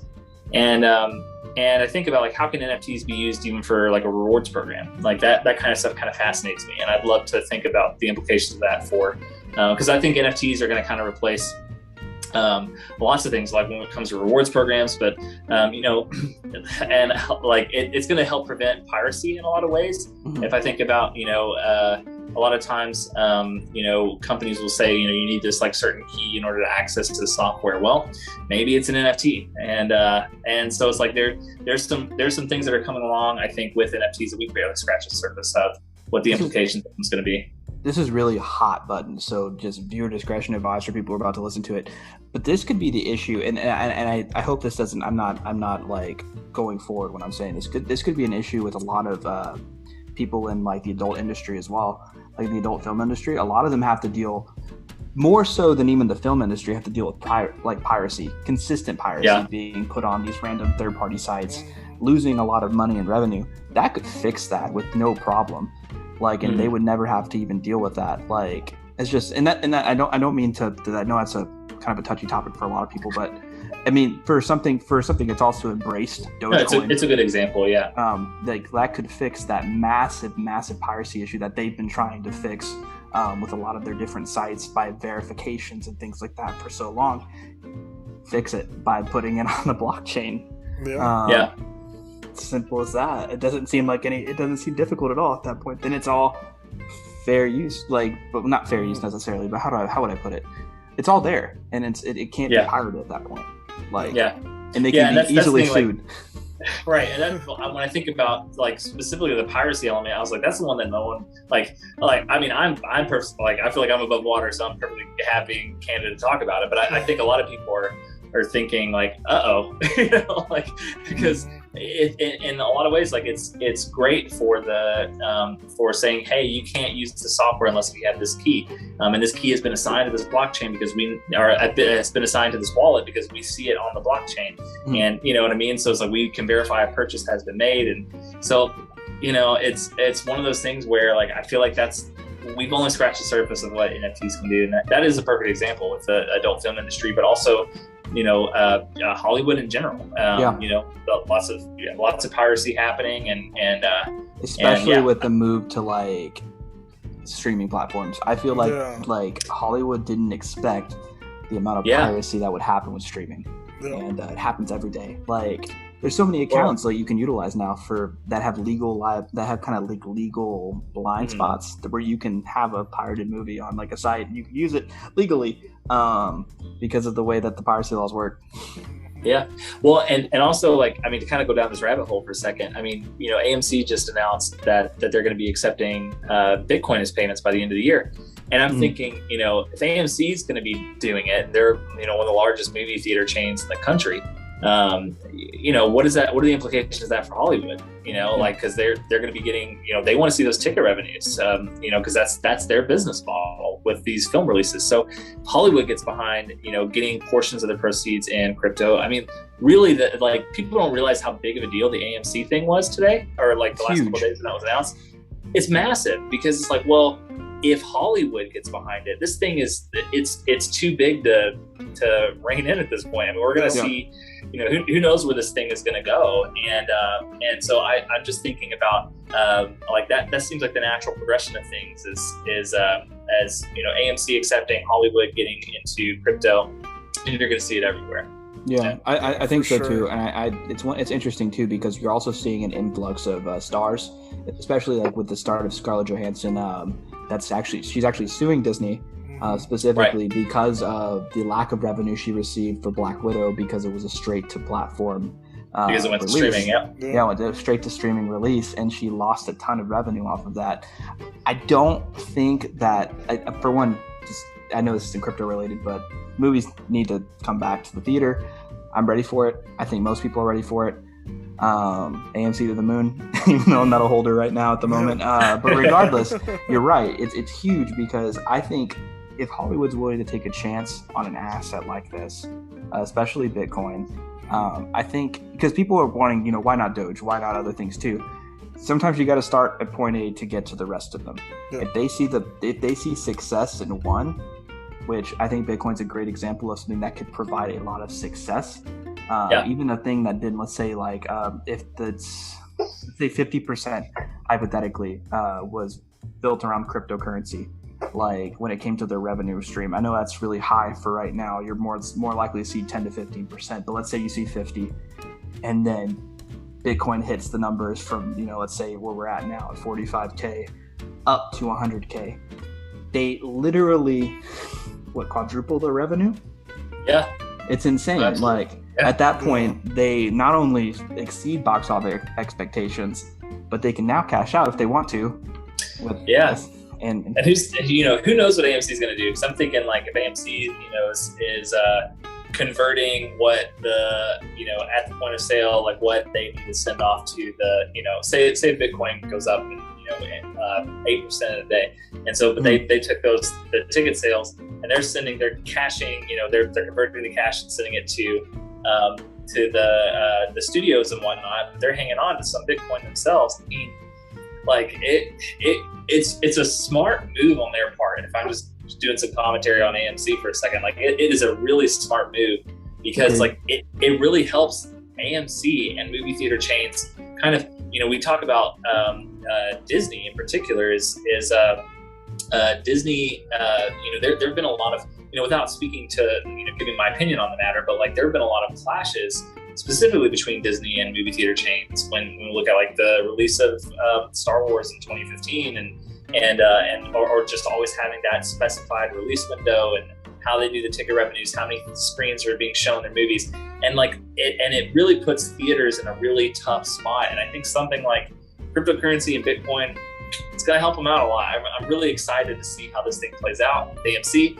how it opens up, if Hollywood gets into crypto, and how that affects the entire space, because that's going to increase visibility by orders of magnitude, greater exponential growth. People don't even realize how much that's going to cost growth. Yeah, it's a big deal, and I think it's not talked about enough. Yeah, I think it's interesting. It's funny because AMC does tie directly to cryptocurrency right now because of that recent news that popped up. So it works out. Now I will ask, do you have any negative opinions on the crypto space? I know one that I personally do is kind of just the environmental issues that do tend to kind of spring up, specifically with like Bitcoin and some of like the more higher, I would say like I think it's proof of work. Yeah. Proof of work, like cryptos tend to have a pretty high rate of like proof of work, which can get very taxing on the environment. But I see personally that that's starting to change, and you're seeing a lot more renewable energy in order to actually produce this product and mine these cryptocurrencies, and that was my negative, and it's now becoming a positive because we're moving in the right direction. Do you have negatives? Yeah, I think it's not necessarily negatives. I think there's some concerns. I think the concerns I have in the crypto space, obviously, the environmental footprint is always going to be a big one. And I think proof of stake, proof of governance, all those kinds of things, help kind of mitigate those environmental risks. But some of the concerns with proof of stake, and mind you, I'm no crypto expert, so I might be completely, over exaggerating something, but I'm not either. So okay. some of the things when it comes to proof of stake that I do have a little bit concerned about is you want to make sure that anyone that is new getting into it still has a fair shot at growing. And I think with proof of stake is when you have these large stakeholders who obviously have a stakeholder in the currency, say it's like Ethereum, for example, that they have a bigger say with validation of blocks and a bigger say in what kind of happens in the cryptocurrency overall, is that you would never want a situation where, as we see in governments across the world, where it's like an oligarchy, right? Where the super wealthy, the ones who are the biggest players in the space, have kind of the biggest say in what happens to that space. So those are my concerns. Now, those might be completely based on nothing, but from my understanding, that's my only fear with some proof of stake stuff that proof of work fixes. But proof of work also has the environmental cost, and yes, I've seen the arguments where proof of work kind of incentivizes using clean renewable energy. I think about like volcanoes in Central America. It was a big one that like everyone was talking about last a couple weeks ago. It was like, oh man, volcanoes are the new like crypto Bitcoin mining operations. Just sitting at the end of volcanoes. Yeah. And so so I do think yes, it in some parts of the world it incentivizes clean energy usage. But if you think about like say there might be mining groups in countries that maybe have like really lax, environmental regulations, they might just be going full steam ahead on something terrible that's detrimental to the environment just for the sake of Bitcoin mining. So it makes me a little bit, I think we're all kind of figuring it out, so those are the things I'm scared of. I'm also like, just anytime any of the like the thing that really gets me frustrated with the cryptocurrency space is seeing like the knowledge gap between what is a coin and what is a token. Seeing that tokens are built on another blockchain, whereas like coins are the currency of that blockchain. And so that knowledge gap is something that makes me a little bit concerned, because you see a lot of things with Doge in particular. We see a lot of Dogecoin clones that are tokens. Baby Doge, and what people don't realize is, there's so many of them, and I can't even name them all. Thousands. Yeah. And so, but it's not just with Dogecoin. I mean, ever like when SafeMoon kind of popped up, you're seeing now a lot of like SafeMoon kind of copycats that are variations of the SafeMoon, protocol. And so it makes me nervous, because with all of those things that, I'm not saying that they're all rug pulls, but there are a lot of rug pulls in the space. Oh yeah. What are the implications of that? I hate seeing people kind of lose their wealth and people constantly being ripped off. And so like those things kind of freak me out a little bit. If I'm being honest, I think about, just making sure that everyone that wants to be in this space, is getting the best education possible in the space. And I don't know what that means for regulation and whatnot, but I do think that seeing kind of the with ERC20 tokens that may have, that might be a rogue pool in the or BSC, the Binance Smart Chain tokens. Same thing. It does make me nervous for the crypto space in general, because no one likes a scam, and there's a lot of scams happening right now. I agree, and I think that's one of those things, which we'll get into in a second. I mean, and it's a shame too for like legitimate Binance Smart Chain and ERC token like businesses that are trying to build around a token. Like, there's one, and this is just I'm just gonna put it as just something I invested in. There's a token that is called NFT Art Token on the Binance Smart Chain that was working to build an NFT like thing on Binance, and they were working to build an NFT platform through their specific token. And they created a site called inner.art, and it's still active there, but their token has taken a massive hit, because sitting on the Binance Smart Chain token, using the same type of percentages like that they use for SafeMoon and other Binance Smart Chain tokens, they're hurting. And I've followed a lot of their AMAs and things like that, and they're legitimate business, and they're doing a good job with what they're doing. Like, they are pushing an NFT space within the Binance Smart Chain. However, they're taking a hit as a direct result of a lot of these like fake scam tokens. Same with other charity tokens too, that are actually legitimate charity tokens, like Elongate, for instance, which actually does work directly with Kimball Musk, which is Elon Musk's brother, and they donate a shit ton of money and actually do a lot of volunteer work in different countries to like bring people power, bring people water, things like that. Wow. And so they actually do legitimate things on the Binance Smart Chain token. But like you said, they've taken a massive hit thanks to a lot of these scam tokens that have popped up. So it's unfortunate. The thing with that as well is even if it is a great project, because the market cap is so small, who's to say that some whale doesn't, someone that invests a ton in that token pumps the price way up and then sells it all. That happens a lot. And so all the time.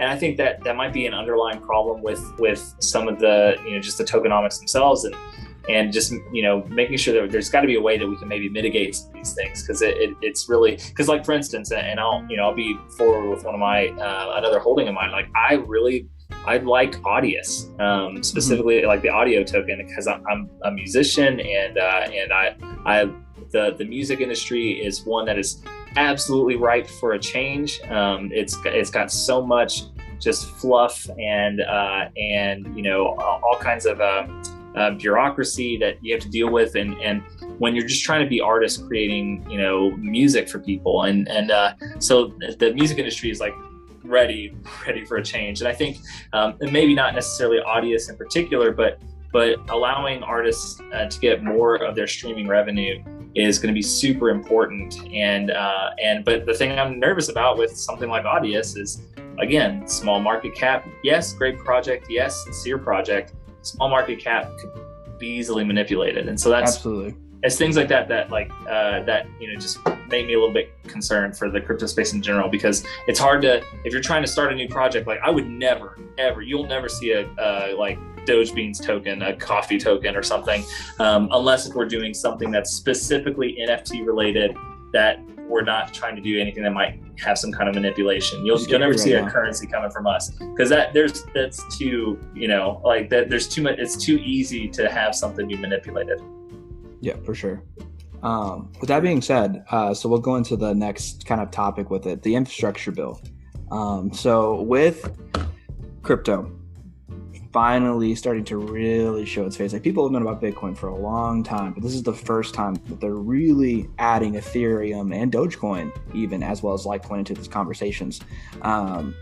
There are a lot of senators, including Senator Warren, for instance, who does not like cryptocurrency. I personally think it's because she doesn't understand blockchain, nor understands cryptocurrency and what it is. She believes and has said that it's something that criminals use to launder money, which to me is silly, because you can do that very easily and actually a lot more untraceable via USD. Yeah. Oh yeah, because people don't realize on a blockchain, it can be tracked. It can be tracked, and it's actually a lot easier to track a lot of these guys that end up stealing tons of money from people through these through this blockchain. Yeah. People used to be, back in the day, like even Danny used to actually hold quite a bit of Bitcoin way back in the day. Way back in the day. Like he had, I think you had what, like 100 Bitcoin at one point? Like way back in the day. Yeah. It was like less than 10 cents at the time. He used to use it because the pull for it was that it was a hidden token, or a hidden coin that you could utilize to buy things within like the deep web and some of the deeper parts of the internet. It's not that anymore. It hasn't been that for almost 10 years. Yeah. It's a completely different piece of it. And yes, at one time it was harder to trace.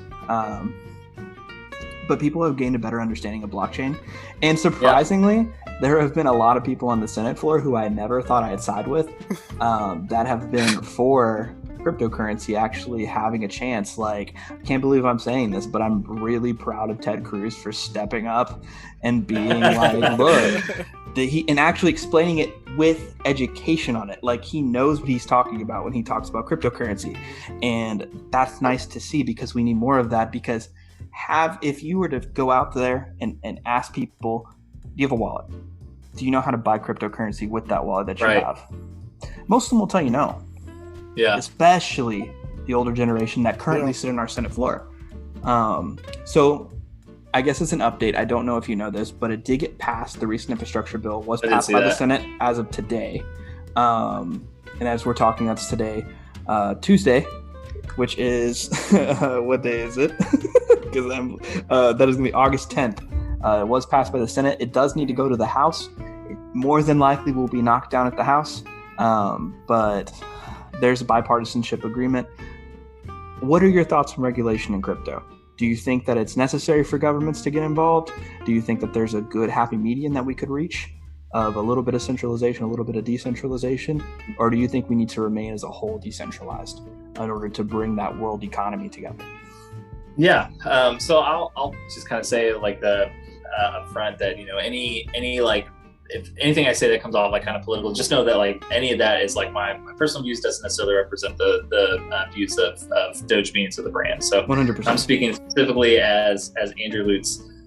So the thing with the crypto regulation, personally, I think that there needs to be probably like a happy medium, and only because. But I do think there needs to be a time to like let us figure this thing out, right? Because this is like, it's like the early days of the internet. We don't know what we're really dealing with here and what the implications of it are. I mean, I think about what the internet was pre-social media compared to what it is now. It's a completely different, experience, and so I do think that there needs to be healthy regulation in the sense of, we want to be able to protect people that are investing and make sure, specifically with brokers. I do think like with brokers that maybe there is a healthy kind of middle ground that we can have like some easy regulation that doesn't like detriment like innovation in the space, but that allows it to grow in a really healthy way. Because we can't. It's not sustainable to constantly have these different, ERC20 or BSC, rug pulls. It's not like, I just don't see any world in which that's going to keep happening. It's time to die. Yeah. And so, and I think that, that there will need to be some kind of regulation. But what that looks like and the specifics of it, I don't want it to deter innovation, and especially in the U.S. I mean, we're coming off the pandemic. We're coming off of lots of social unrest. Like 2020 was just a year we all like to just forget, and I think that with crypto, typically, like, we want to make sure that that we can keep the innovation here and at home, and hopefully that we can help kind of grow this space and be a leader in this space going forward, because it's here to stay. I mean, China is doing a digital yuan, or however you say their currency, and I know the U.S. has they put out like kind of a paper. They said they made this big deal about releasing a paper, and it was this little tiny thing that we're talking about exploring and so, like, it's definitely here in the space. I do think healthy regulation is probably needed. But you're right. I personally never thought that I would be giving a major shout out to Ted Cruz on the Senate floor talking about crypto. But it's been really cool to see how it's like, just I was completely caught off guard by that. I was like, whoa, like Ted Cruz knows about this, like what we're doing here.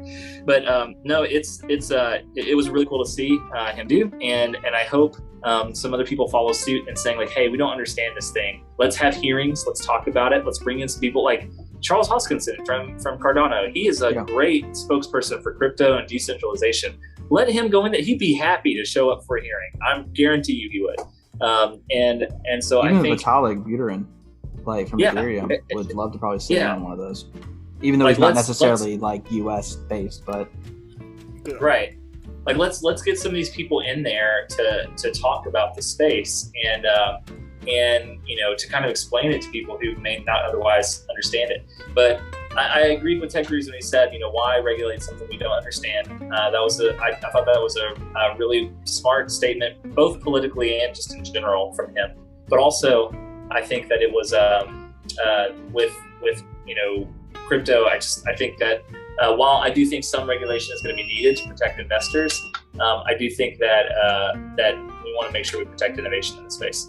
Absolutely. We don't want to have setbacks. I think that's the main piece of it. And for those who haven't really looked into the bill, the issue that they were bringing to the table that came with this bill was that the wording was very, very, very vague, which means potentially you could enact a system where every person who invests in the cryptocurrency is actually their own financial broker, similar to a Robinhood or a Voyager, and they will be taxed as such whenever they sell their product or current assets that they hold. So that's really dangerous. We don't want that, especially if you hold assets like that in the space. Not to mention, there's a ton of people who, like I said, don't understand cryptocurrency, and they want it to die. They do not want it to be successful, because that takes the power away from those governments. That people need to be able to, and it's just my thing, like from a worldview, right? This is my opinion, of course. Like I said, this does not reflect the opinions of Andrew or Daniel, for that matter, or the Weekly Pod as a whole. But in my opinion, from looking from a world perspective, you need to give opportunities to these places who have never had the opportunity to have a bank to go to withdraw money from. You need to give them opportunities to hold money, not just under their mattresses, but actually hold it in a type of wallet and/or bank, so they could utilize it and grow it and make it successful. Teach them to be financially literate. Teach them to actually make themselves better. And I think that first step is with acceptance of crypto, not just from the US perspective, but from a worldwide perspective. Once we start taking away the power from some of these governments, like that really have a hold on crypto that don't want it to be successful, so they attack our brokers, they attack our platforms that we utilize instead. Once they give up on that, which maybe one day they will, maybe one day they won't, that's when we'll really see success.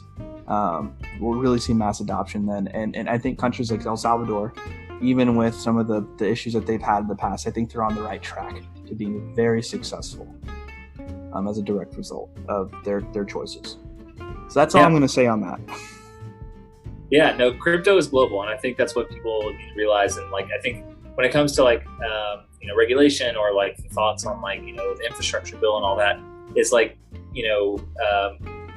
obviously as Americans, we have kind of a vested interest to make sure that the innovation happens here, just for our sake, because us in the space, like we know how much this is going to change the world, and I think it's crazy that people may see this other. When I hear the things about like that crypto is just a space for fraud and for bad actors and all this stuff, I'm like, man, this is so 2000 and late. Like this is literally Y2K in the beginning. Yeah, and so we're like, man, the space is going to change the world. And like once you know, and like there's no denying it. So you feel like we got to make sure that it happens here.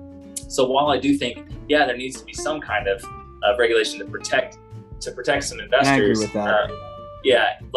Like we also need to make sure that we completely protect the innovation. So like in the infrastructure bill, I know they talk about like with the ambiguous language about where miners could be taxed as like brokers don't necessarily have the resources to be able to report some of their earnings. Brokers would.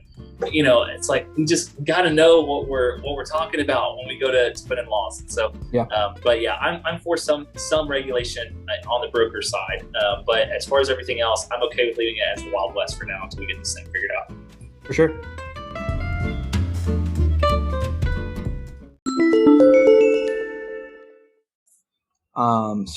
So here comes the fun part. So we're going to go on to our next topic, which is this or that.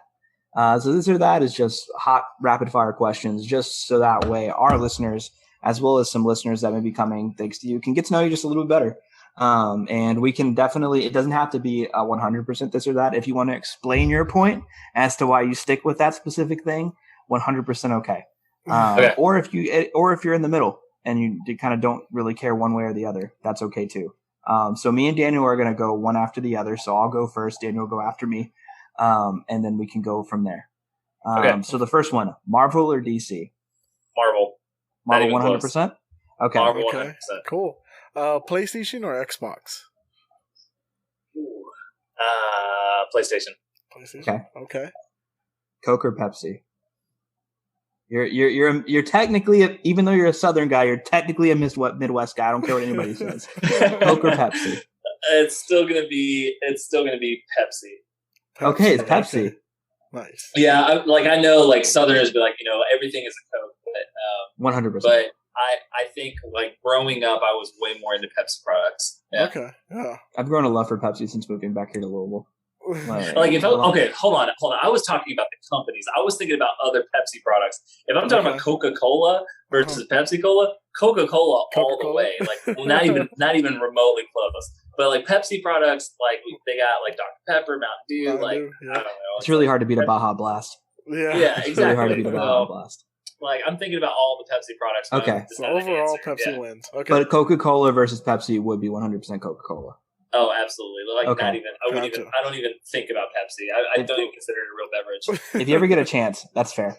If you get it, I do like Pepsi sometimes. I have to be in the mood for it. But if somebody asks, "Is Pepsi okay?" It hurts a little bit, but I'm like, yeah, it's fine. My wife sometimes will be like, "No, I'll have a water." It changes from that. She won't do Sierra Mist either. Like she does not. I will ask, what are you doing here in Kentucky? If someone asks, we only have Pepsi products, I'm like, get out. I'll leave. I'll take my business elsewhere. 100%. I don't actually do that. That goes for you too, Yum Corporation. If you're listening, KFC holders, like y'all better get on the game. Popeyes did it, which is still Yum branded. They branded Coke. I don't know if you know that Popeyes recently branded Coke, so they do Coke and Sprite now versus Pepsi and Sierra Mist. So very nice if you're in the area going down Middletown. and that's the best Popeyes in the area. Yeah, I opened up that Starbucks in Middletown, and that Popeyes is the best. I can guarantee that. That's awesome, actually. The one like right as you're going across the street from the Kroger. Yep, that's the one I opened. Yep. Huh. When I was working for Starbucks. Fun fact. Well, I guess Louisville listeners, if you know, you know now. Go check out. Go check out the that biggest Starbucks. small town in America. It really is the biggest small town in America. It really is. It's crazy how like connected Louisville is, and how even though it's a big city, it's still really well connected. If you get a chance, before we go into the next thing, go to Atlanta, check out the Coca-Cola Museum, then go to the Georgia Aquarium after. But Coca-Cola Museum is awesome. You get to try the world of flavors. And you get to try all the different Coke products from all over the world. And you get unlimited Coke fountain. So it's really cool. Sweet. Cool. Sounds like diabetes waiting to happen. It is. Don't if you have an issue with diabetes or have like really, really low blood sugar. Low blood sugar should fix the issue. So I'm Kentucky through and through. So if I'm like you're to ask me to pick a favorite soft drink, I'm going to tell you LA. Like that is great. That's my number one go-to. Like Winchester, Kentucky. I have some LA like orange cream ale in my fridge right now. Like it's hell yeah. I'm 100% Kentucky through and through on the LA train. Hell yeah, Danny. It's funny because like I'll tweet at them from the DogeBeans account, and I'll be like, someone will say something about like soda, like make sure it's an LA, and like LA will like it. It's just like I love that. Like I like have a weird connection with LA on my like DogeBeans Twitter account. They have no idea who I am. I think that's sick. For those of you guys who don't know what LA is, it's a ginger ale. It's a ginger ale, but it's different. It's different. It's 100% Kentucky. If you haven't had it, you should have it. Danny, I'll send you some. I'll bring some down. Bring me some. So that way you can experience it. Yeah, it's good stuff too. I'm gonna have to pay for like your second suitcase just so you can keep bringing me shit down. You can bring me some stuff. All right, you're next, Danny. All right, next one: summer or fall? Fall. Okay. Fall is beautiful here in Kentucky. Just so you're aware, it is. It's not an evergreen summer like it is in Texas, where it's always green and always hot.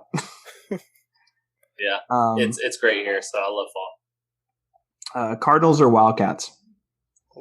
That is a direct Kentucky question. I have to do it to you. You know I have to do that to you. I was not expecting that question on this podcast. I grew up a Kentucky fan, so Kentucky Wildcats fan. So I have to stick to my roots. I'm a Kentucky fan through and through. That's fine. There is no judgment here. I'm an unbiased source. Yeah. I can't say the same for my viewers, but yeah, everyone's got their own views on Coach Calipari with the Kentucky Wildcats right now. I personally I really like him, and I grew up watching Kentucky play. Like I can name you players from like the late '90s, mid 2000s. I was watching it all the time, and so yeah, it's a really cool rivalry here. And it sucks because I do live in Louisville, but and that's the thing that makes me a little bit different is I do root for Louisville when they're not playing for Kentucky because it's my hometown. Like I have to rep it. I have to be happy for them. But if they're playing each other, you better believe I'm going to rocking that red and black just for them. Yeah. Fair enough. With that being said, before we go to Daniel's question, basketball or football? So like that's when it comes. Okay, so yeah, because in Kentucky, college sports are king, with the exception of a few semi-pro teams. And AAA teams like the Louisville Bats. Basketball has always been king here, especially with Louisville basketball. As well as Louisville basketball for the longest time. Kentucky basketball has been kicking ass and taking names for the past like 4 years. So Kentucky basketball has been like a household name since Adolph Rupp in the 60s. So like Kentucky basketball, like I had an encyclopedia at home of like Kentucky, like when I was growing up, like Kentucky basketball starting in like 1910. Like I can tell you players all through it. So yeah, that basketball for sure. I'm a big basketball fan. I love playing basketball, and then I watch college basketball. Cool. But I'm actually not a big NBA guy, believe it or not, and I feel like I should be, but it's mostly a matter of like I don't have cable, so. You're either NBA or NCAA. It's kind of how. Yeah, I'm NCAA. So. Cool. What's it called? Cool. All right, Danny, you're next. You can take the next two. Okay. Doge or Bitcoin? Doge. Okay. Next one: dark roast or light roast? Light roasts. And now we do have a dark roast. We have a couple dark roasts.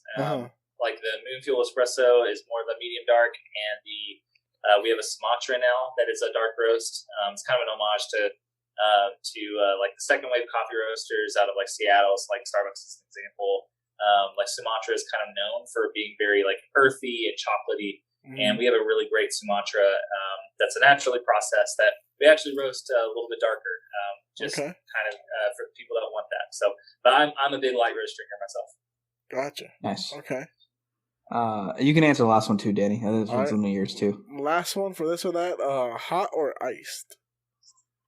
Iced. I figured you. Yeah. I was like, you're a cold brew guy, so I know there's not really any ice in cold brew, but I know you probably prefer cold. Like, well, and it's not just cold brew. So like, I mean, and I like hot coffee for sure. I mean, I'm not going to say no to hot coffee, but sometimes a lot of heat so like you have to brew coffee like really hot, like almost boiling temps to really extract all the flavors from the coffee. And so, if you try to drink a coffee like, really hot, you're not going to get some of the nuance in it. You have to wait for it to cool down and all that stuff. I like iced coffee because there are certain ways that you can make it with either a V60 pour over or other different methods where you can really get the great acidity that you want in your coffee. That's what usually, like when we talk about acidity, that's where you're going to get a lot of your like fruity notes, some of the like the characteristics of the coffee, like the sweetness, those kinds of things. And I like that in my iced coffee. So I think iced coffee for me is king. But in the fall and winter, you'll see me drinking a lot more like hot drinks. But yeah, I'm a big iced coffee drinker. Yeah, makes sense. Awesome. Well, I'm the same. Thank you, Andrew. This was really fun. I like this or that. Hopefully, we can do those more on some more interviews that we do. Yeah, I like that. I like that. I was a little bit nervous about like if I was going to be able to answer questions fast enough, but yeah, no, I enjoyed it. Thank you. Cool. And then this is our last segment of the night. Okay, guys. So next up, we're going to jump into Keep It or Eat It. So you told me I could do this, Andrew. Keep It or Eat It is brought to you today by Ballsy. All right, look, guys. We know men's health and wellness is very important for your daily man. We do know that it's summer. We know it's hot. We know your balls are literally sticking to your leg. You can fix that actually with Ballsy. Ballsy actually has a list of products, not only that keep your junk area nice, clean, and refreshed, but they also provide pH balance, which keeps them kind of gets rid of any kind of funky smell whenever you sweat. It keeps you from sweating, so you maintain clean and dry balls. And also, it's actually really good for your health. So you can also check out their nut butt rub, which actually is nice. And like I said, it helps keep everything. It keeps you from chafing if you're a big guy like me or Danny. But yeah, so if you get a chance, check out Ballsy, because Ballsy, they've got your sack. They've got your sack. Back to Keep It or Eat It. You need to keep your beans clean. Okay? Exactly. You need to keep your beans clean. That's exactly. Okay, that's pretty good.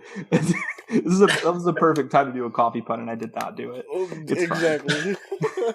But anyway, guys, Keep It or Eat It is where we take user suggestions on just about anything and take a vote on whether it's cool enough to keep or whether we should trash the suggestion and eat it to the moon. You can send us your Keep It or Eat It suggestion by tweeting us at @TheWeeklyPod, at Danny_G951, and at It's That Guy Kyle using the hashtag KOI. By the way, the Ballsy link for the 15% off your order will actually be located in the show notes. Yep. Also use promo code TWD15 for 15% off. Check I said that because I forgot it. Yeah, I know. That's all right. We'll fix that later. Okay. Anyway, so let's go on to the first Keep It or Eat It. That's going to be for Starbucks coffee. Actually, what are your thoughts on Starbucks? You were it kind of was your initial... Your stomping ground? Stomping ground when it came to being a part of it. Do you still appreciate Starbucks coffee? Do you like it every once in a while, or have you fully moved on? Yeah, so I think Starbucks gets so my background with Starbucks, like you'll never hear me say anything negative about Starbucks. I loved my experience there. The way that they invest in their people is unlike any other work environment I've been in. Just the fact that they let just some goofy kid come in as a part-time barista, and the fact that they would give me an opportunity to really progress and grow in that company, just fantastic. The coffee education that comes along with it. while there are definitely some differences between what Starbucks offers and the overall specialty coffee industry and association, yeah, there are differences. But like they got their thing, and specialty coffee has its thing. So I love Starbucks, and I still get it from time to time. I still have a lot of friends that are working there, and I miss my old team over there terribly. They were such great both employees and friends, and so I will always love and cherish my times at Starbucks. And but I still from time to time I'll still swing through a drive-through because it's convenient, and I know the brand, I know the product really well, and so yeah, you'll never hear me say anything bad about Starbucks. I love my time there. So that's a keep. Awesome. Nice. Let's keep. Danny, what about you? Dude, I'm not gonna lie, I love Starbucks. Although it's like the McDonald's of coffee, it is delicious coffee, and whenever I'm in a pinch and need something quick, they're always there. Yeah. Yeah. I like Starbucks. I love Starbucks. I wasn't gonna say anything bad about Starbucks. No. Honestly, like let's see, hold on. One sec. Yeah, no, I love Starbucks. Yeah, I wasn't gonna say anything bad about Starbucks. Starbucks is. I cut out. I told you it was gonna happen once. It happened like 4 times throughout this episode. But you haven't heard it. But yeah, like Starbucks has been there when I needed it to be there. Not to mention Starbucks Reserve in Chicago. If you ever get a chance to go and check that out, they do premium cocktails, which you can only get at the Reserve. They do food. They do all kinds of really cool things. So if you're ever in Chi-Town, go check out Starbucks Reserve because it's sick. Awesome. You would definitely like it, Andrew. I think you would appreciate just the work that they put into that building and all of the different roasting ways they use it. Okay, so you know what I'm talking about. Oh yeah. It's pretty insane. I have one of my friends from when I was at Starbucks. They're one of the managers. Like they oversee a whole floor in that roastery. Gotcha. And so yeah, Wow. I'm really close with a lot of the people. Like I said, I still have a lot of friends within Starbucks. And one of the cool benefits about my time whenever I was there was I got a lot of visibility to a lot of that's one of the benefits of that company in particular. It's unlike other companies. I don't mean to be like a shill for Starbucks for a second, but this is like why we keep it or eat it. You know what I mean? Yeah, but the cool thing about there was I had a lot of visibility to higher ups that were very very accessible. Were coming to visit our store, and when it came to like time to like build the roastery, they reached out to a lot of the managers in the Midwest and about building that out and like seeing who wants to be involved. And yeah, so it was really really cool. It was a fun experience to say the least. And yeah, I got some friends that are still there, and I keep track on them. So I'm like, man, it's so neat to watch how they approach certain things. So I would love to like now that I've been on the roasting side, I'd love to see kind of what they're doing because I have lots of questions now. But yeah, I think it's still a great company for people that are considering getting into coffee. I think they're yes, you can get into your local coffee shop, and I think local is always better, But if you don't have access to a great local third wave coffee shop, there's nothing wrong with Starbucks. Speaking of local coffees, I have another local coffee from Louisville, which is Honey Brothers Coffee. What are your thoughts on Honey Brothers? My wife, just as reference, loves Honey Brothers. She loves like most of their coffees, and that's just her personal preference. She'll choose that over Starbucks, believe it or not, unless it's cups. And when it comes to specific Starbucks merch, she'll go Starbucks all the way. But when it comes to like them specifically, she doesn't like the wait times that she gets there, but she does like the coffee she gets. She does feel like it's quality. It's okay to bash if you want to. We will not judge. No. I think I mean if this is like a keep it or eat it, I'm going to say keep it because I think that so specifically with like the local coffee scene in Louisville is like it's really cool and really fun. We have like so not just Honey Brothers, we got Quills, which is in 2015 they were the number one coffee. Been to Quills. They're the number one coffee company in the country. They won an award for that, number one coffee shop. That's in the country. Cool. Didn't know that. And Sunnergoss is the other coffee roaster that's here. Their coffee roasting is, I mean, it is a master class in roasting. So I can't say enough good things about them.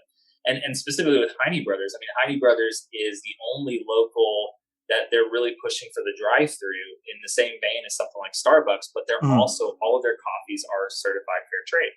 So, I mean, there's nothing really bad that I can say about any of them or their approaches. I absolutely love all of them. I mean, if I'm wanting to be inspired, like I go to all of them for different reasons. But if I'm wanting to be absolutely inspired as a roaster, I'm going to go to Sunnergoss. I love their coffees. If I want to be absolutely inspired as a barista and a craft, I'm going to go to Quills. They're fantastic. The environment, the how they approach their coffees is really cool. The mocktails they make, the whole thing's really neat. And if I want like a great local drive-through experience or be educated about like fair trade, I'm going to go to Heine Brothers. They're really cool. So I can't say anything about it. And I hope we can be considered in the like global like pantheon of like, you know, specialty coffee roasters. I'd love to see kind of our name kind of included in some of those too. But I can't say enough good things about those guys. That would be sick. That's awesome. That's really good to hear. Okay, so we're going to keep that one as well. I'm going to keep it as well. Danny, you haven't had Heine Brothers coffee, so I can't really speak on that one. I apologize. Next up, though, we do have, let me see, pop it up again. Don't mind me. Next is The Suicide Squad. New movie? Have you seen the new movie? I started it. I haven't finished it. I'm about halfway through, I think. So, okay. I know I'm one of those. It's because we have been so busy with DogeBeans. I cannot. I literally don't have time to sit down and watch an entire movie. I have to watch it in pieces, which is like the worst way to watch a movie. But I will say, like, I love James Gunn. I think anything James Gunn does is golden, and I'm all about it. So I'm halfway through Suicide Squad and loving it. Or the Suicide Squad, and I'm loving it. Yeah, I love Guardians of the Galaxy. I love Super, Slither. Like James Gunn is just someone I like. I follow James Gunn on Spotify, so like I always listen to all of his like awesome mixes that he like randomly puts out, and like I find most of my music taste from his awesome mixes. So big James Gunn fan. So yes, the Suicide Squad is definitely a keep it for me. Nice. I'm going to keep it as well. Me and my wife watched it recently. And like you said, James Gunn, I really haven't seen anything go wrong with James Gunn on backing it, if I'm being honest, especially when it comes to the recent movies, when it comes to superheroes, supervillains, Marvel, DC. Like he knows how to handle an ensemble. Yeah. If anything, he's killed it. He killed it. It's so much better than Suicide Squad. Like from 2016. Yeah. Bad. That's a bad movie in retrospect. If you really look at what James Gunn brought to the table when it comes to the Suicide Squad, and you have, not to mention, you just have really much more memorable characters. Yeah. You have like, I love King Shark. I think King Shark is my personal favorite. Breakout performance from Sylvester Stallone. 100% Bird. And just lots of great quality stuff. I mean, and honestly, I don't know if it's gonna ever beat Vin Diesel's Groot, but it's up there. Yeah, it was good. But yeah, no, I like Suicide Squad a lot, so I was very happy with it. Same. I love the direction that the director took it in. It was completely different from the first movie, but it still had the funny, it had the action. It was just like, it was a masterpiece in its own right. It was perfectly put together. Yep. So I'm gonna keep it as well. But so we all keep that one. That's good. Daniel, you put one here. Oh yeah. Was it Coca-Cola coffee? Yeah, the Coca-Cola coffee. Have you had the coffee in a can that Coca-Cola makes now? Is that available in Louisville yet? It's available. I have seen it, but I have not had it. I'm gonna say eat it. I think so. Because we've looked into what it takes to can cold brew. It is really, really tricky, and we have probably the best consultant on the topic come visit our shop and very recently and like talk to us about it. And there's so much that goes into that like, and the highest priority that you need to put on is, and like the highest thing we put our priority on is the quality of the taste of the coffee. And there's so many like preservatives and things that like some of the larger chains are going to be putting into it to kind of preserve the taste long term. And so while I applaud them for getting in on the recent like cold brew, because cold brew and canned coffee is like, that is like at the forefront of the coffee industry right now. Like it's they call it like the fourth wave of coffee. So like obviously we're gonna start seeing like like I think PBR beer put out like Yeah. a coffee recently, Yep. and then like Coca-Cola. Everyone's doing it right now. It's the super trendy thing to do, but I feel like a very small percentage of them are doing it well. So I agree, because I'm a guy that will go to the gas station and grab like a can of coffee just if I'm in a rush because I want something cool, but I want it to taste good. And then they're very hit or miss. Like there's very few brands where I can say I absolutely love this can of coffee. A good rule of thumb is check the like. Well, actually, I would say it's a good rule of thumb, but if they don't tell you when it was made, it's hard to tell. It's the shelf life on those things. Really, it's going to taste at its best within 90 days of it being made. And if it's anything past it, it's going to taste like all the preservatives and all the things, and it's not great. Okay. So, so that's like a kind of a thing to consider.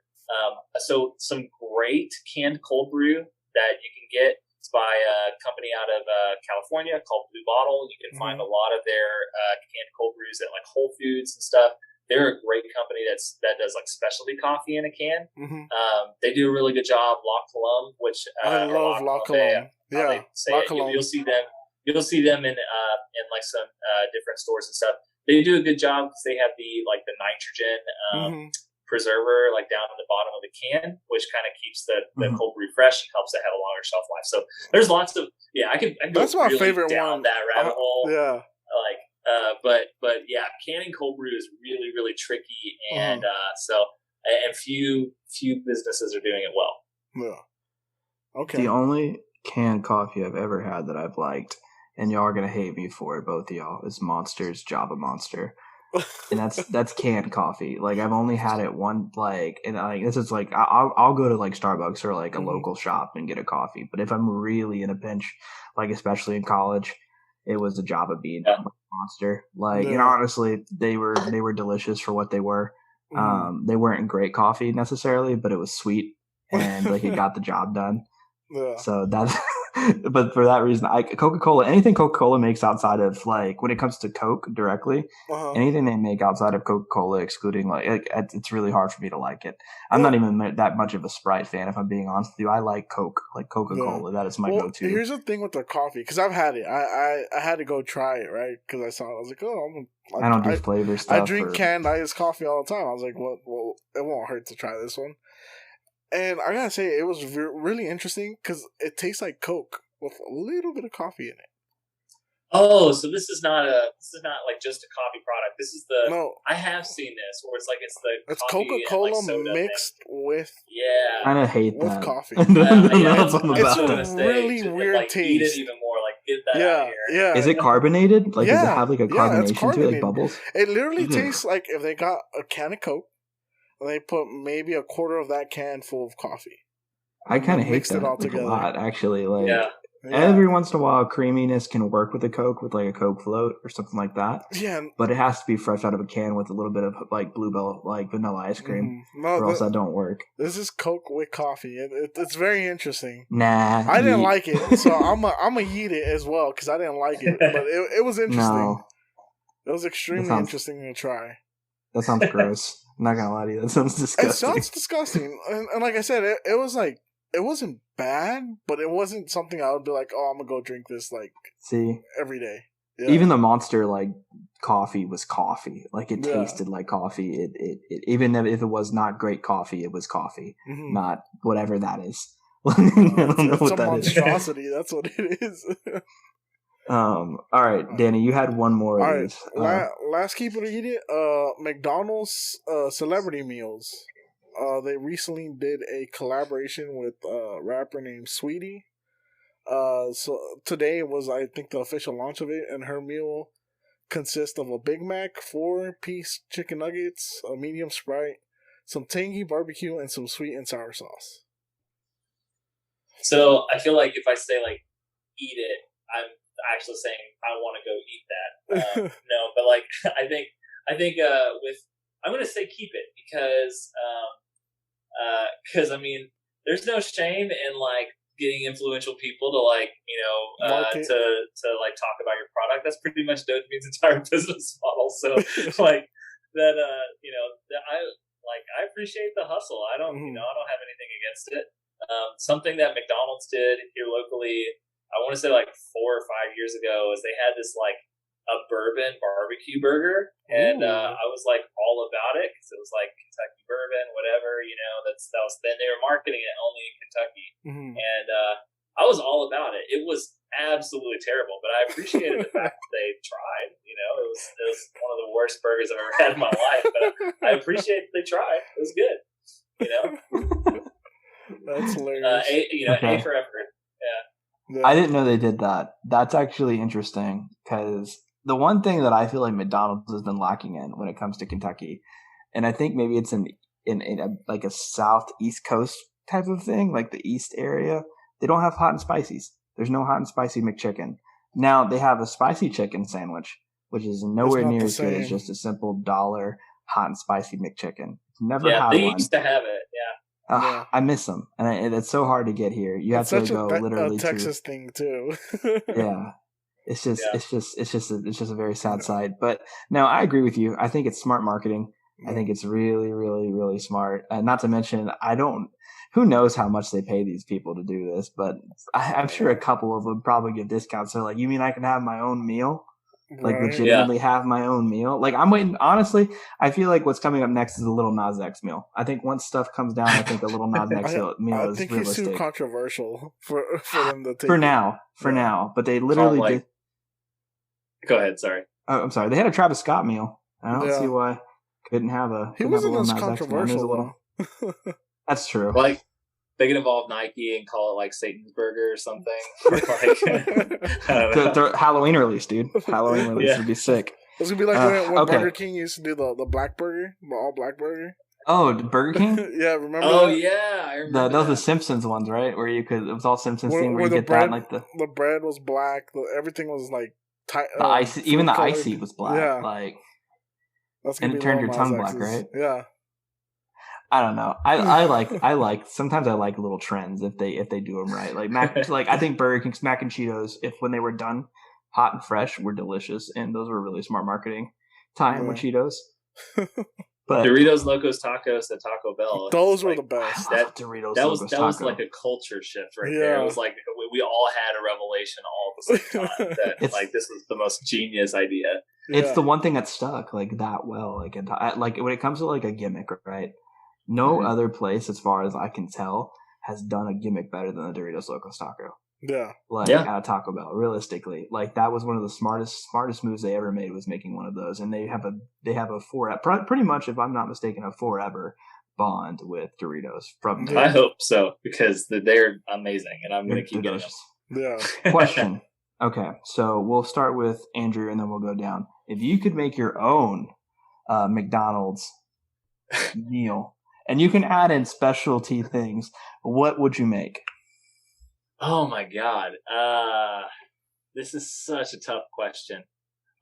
It has to be. There's no other way for it to be than tough. Yeah, I think if I was to make my own McDonald's meal,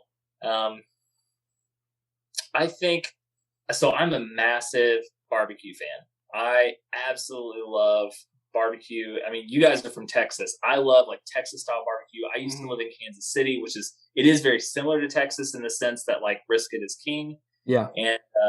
And so like I'm a massive barbecue.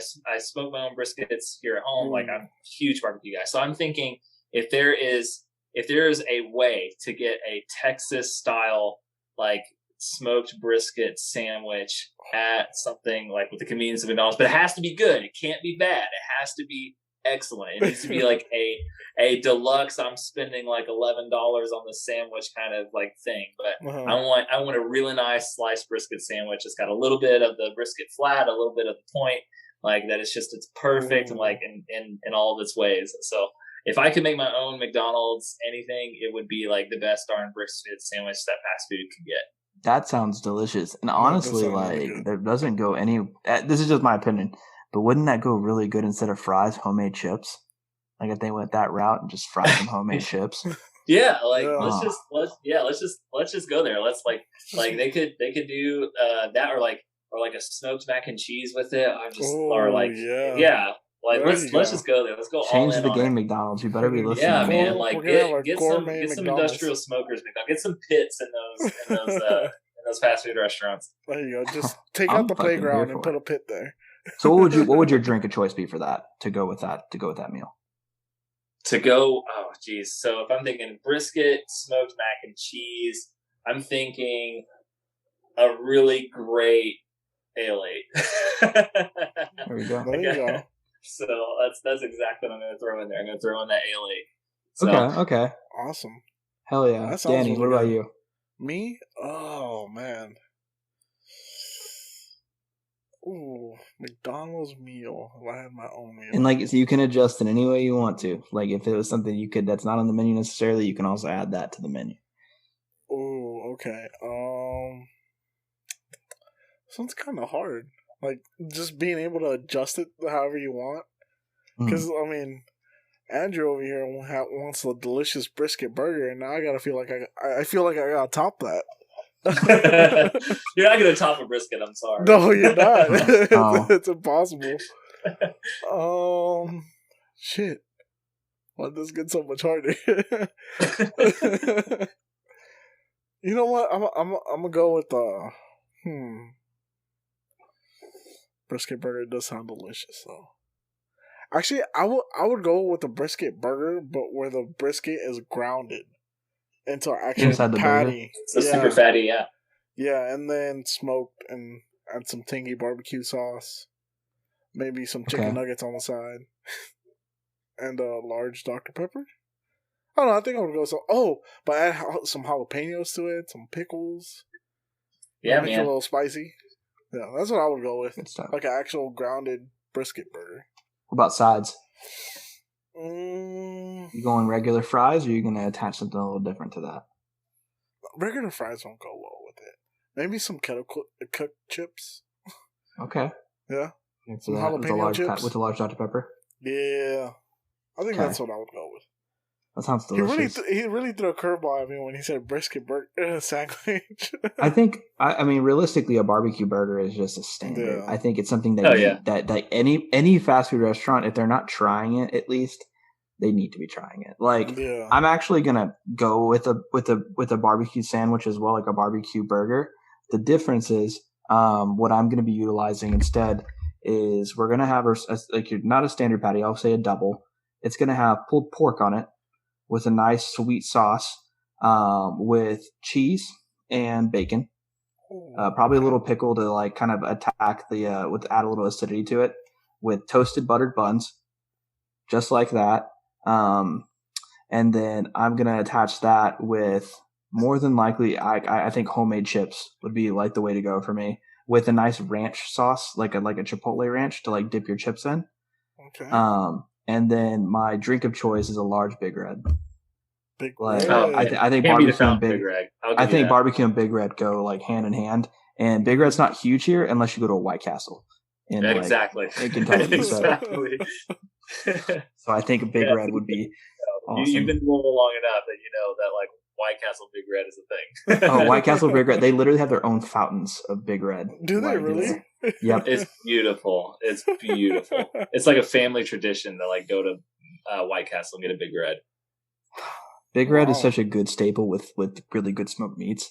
Like, I don't know if you ever had barbacoa before, which is it's a Mexican style thing. I think Texas does it the best, if I'm being honest. I may be biased. Daniel's originally from California, so you might have a different opinion. But I think barbacoa is done best in Texas. And they actually do festivals, like in San Antonio. They have the barbacoa and Big Red Festival, where it's literally different barbacoas that are done by local people in San Antonio, with different types of and what accompanies it, Big Red. Big Red, yeah, of course. That's fantastic. I love that. Well, Andrew, we are cutting to the end of this. Thank you for joining us today. If you would like, now's the time to kind of plug your business. Kind of plug any kind of social media. So go ahead, let it rip. Yeah, no, thanks again for having me. This has been a lot of fun. I think the things I would just want to mention is that, we went through a complete total rebranding now. We got all new like graphics, all new like presentation, new logo, the whole deal. We have some, we're the only coffee subscription as of this moment that I'm aware of, and that you can pay for in crypto. So we have 2 subscriptions right now that we're really excited about. There's one that's like the Moon Fuel Espresso subscription, where you get Moon Fuel as often as you'd like, which is either 2 weeks or a month. And then we also have a Roaster's Choice subscription, which is like where we kind of choose a coffee based on, and we reach out to you based on your tastes, and we can send you single origins that you'd like and set you up with a rotating kind of like single origin, where you get different coffees every 2 weeks or every month. So that's those are some of the things that we're doing right now.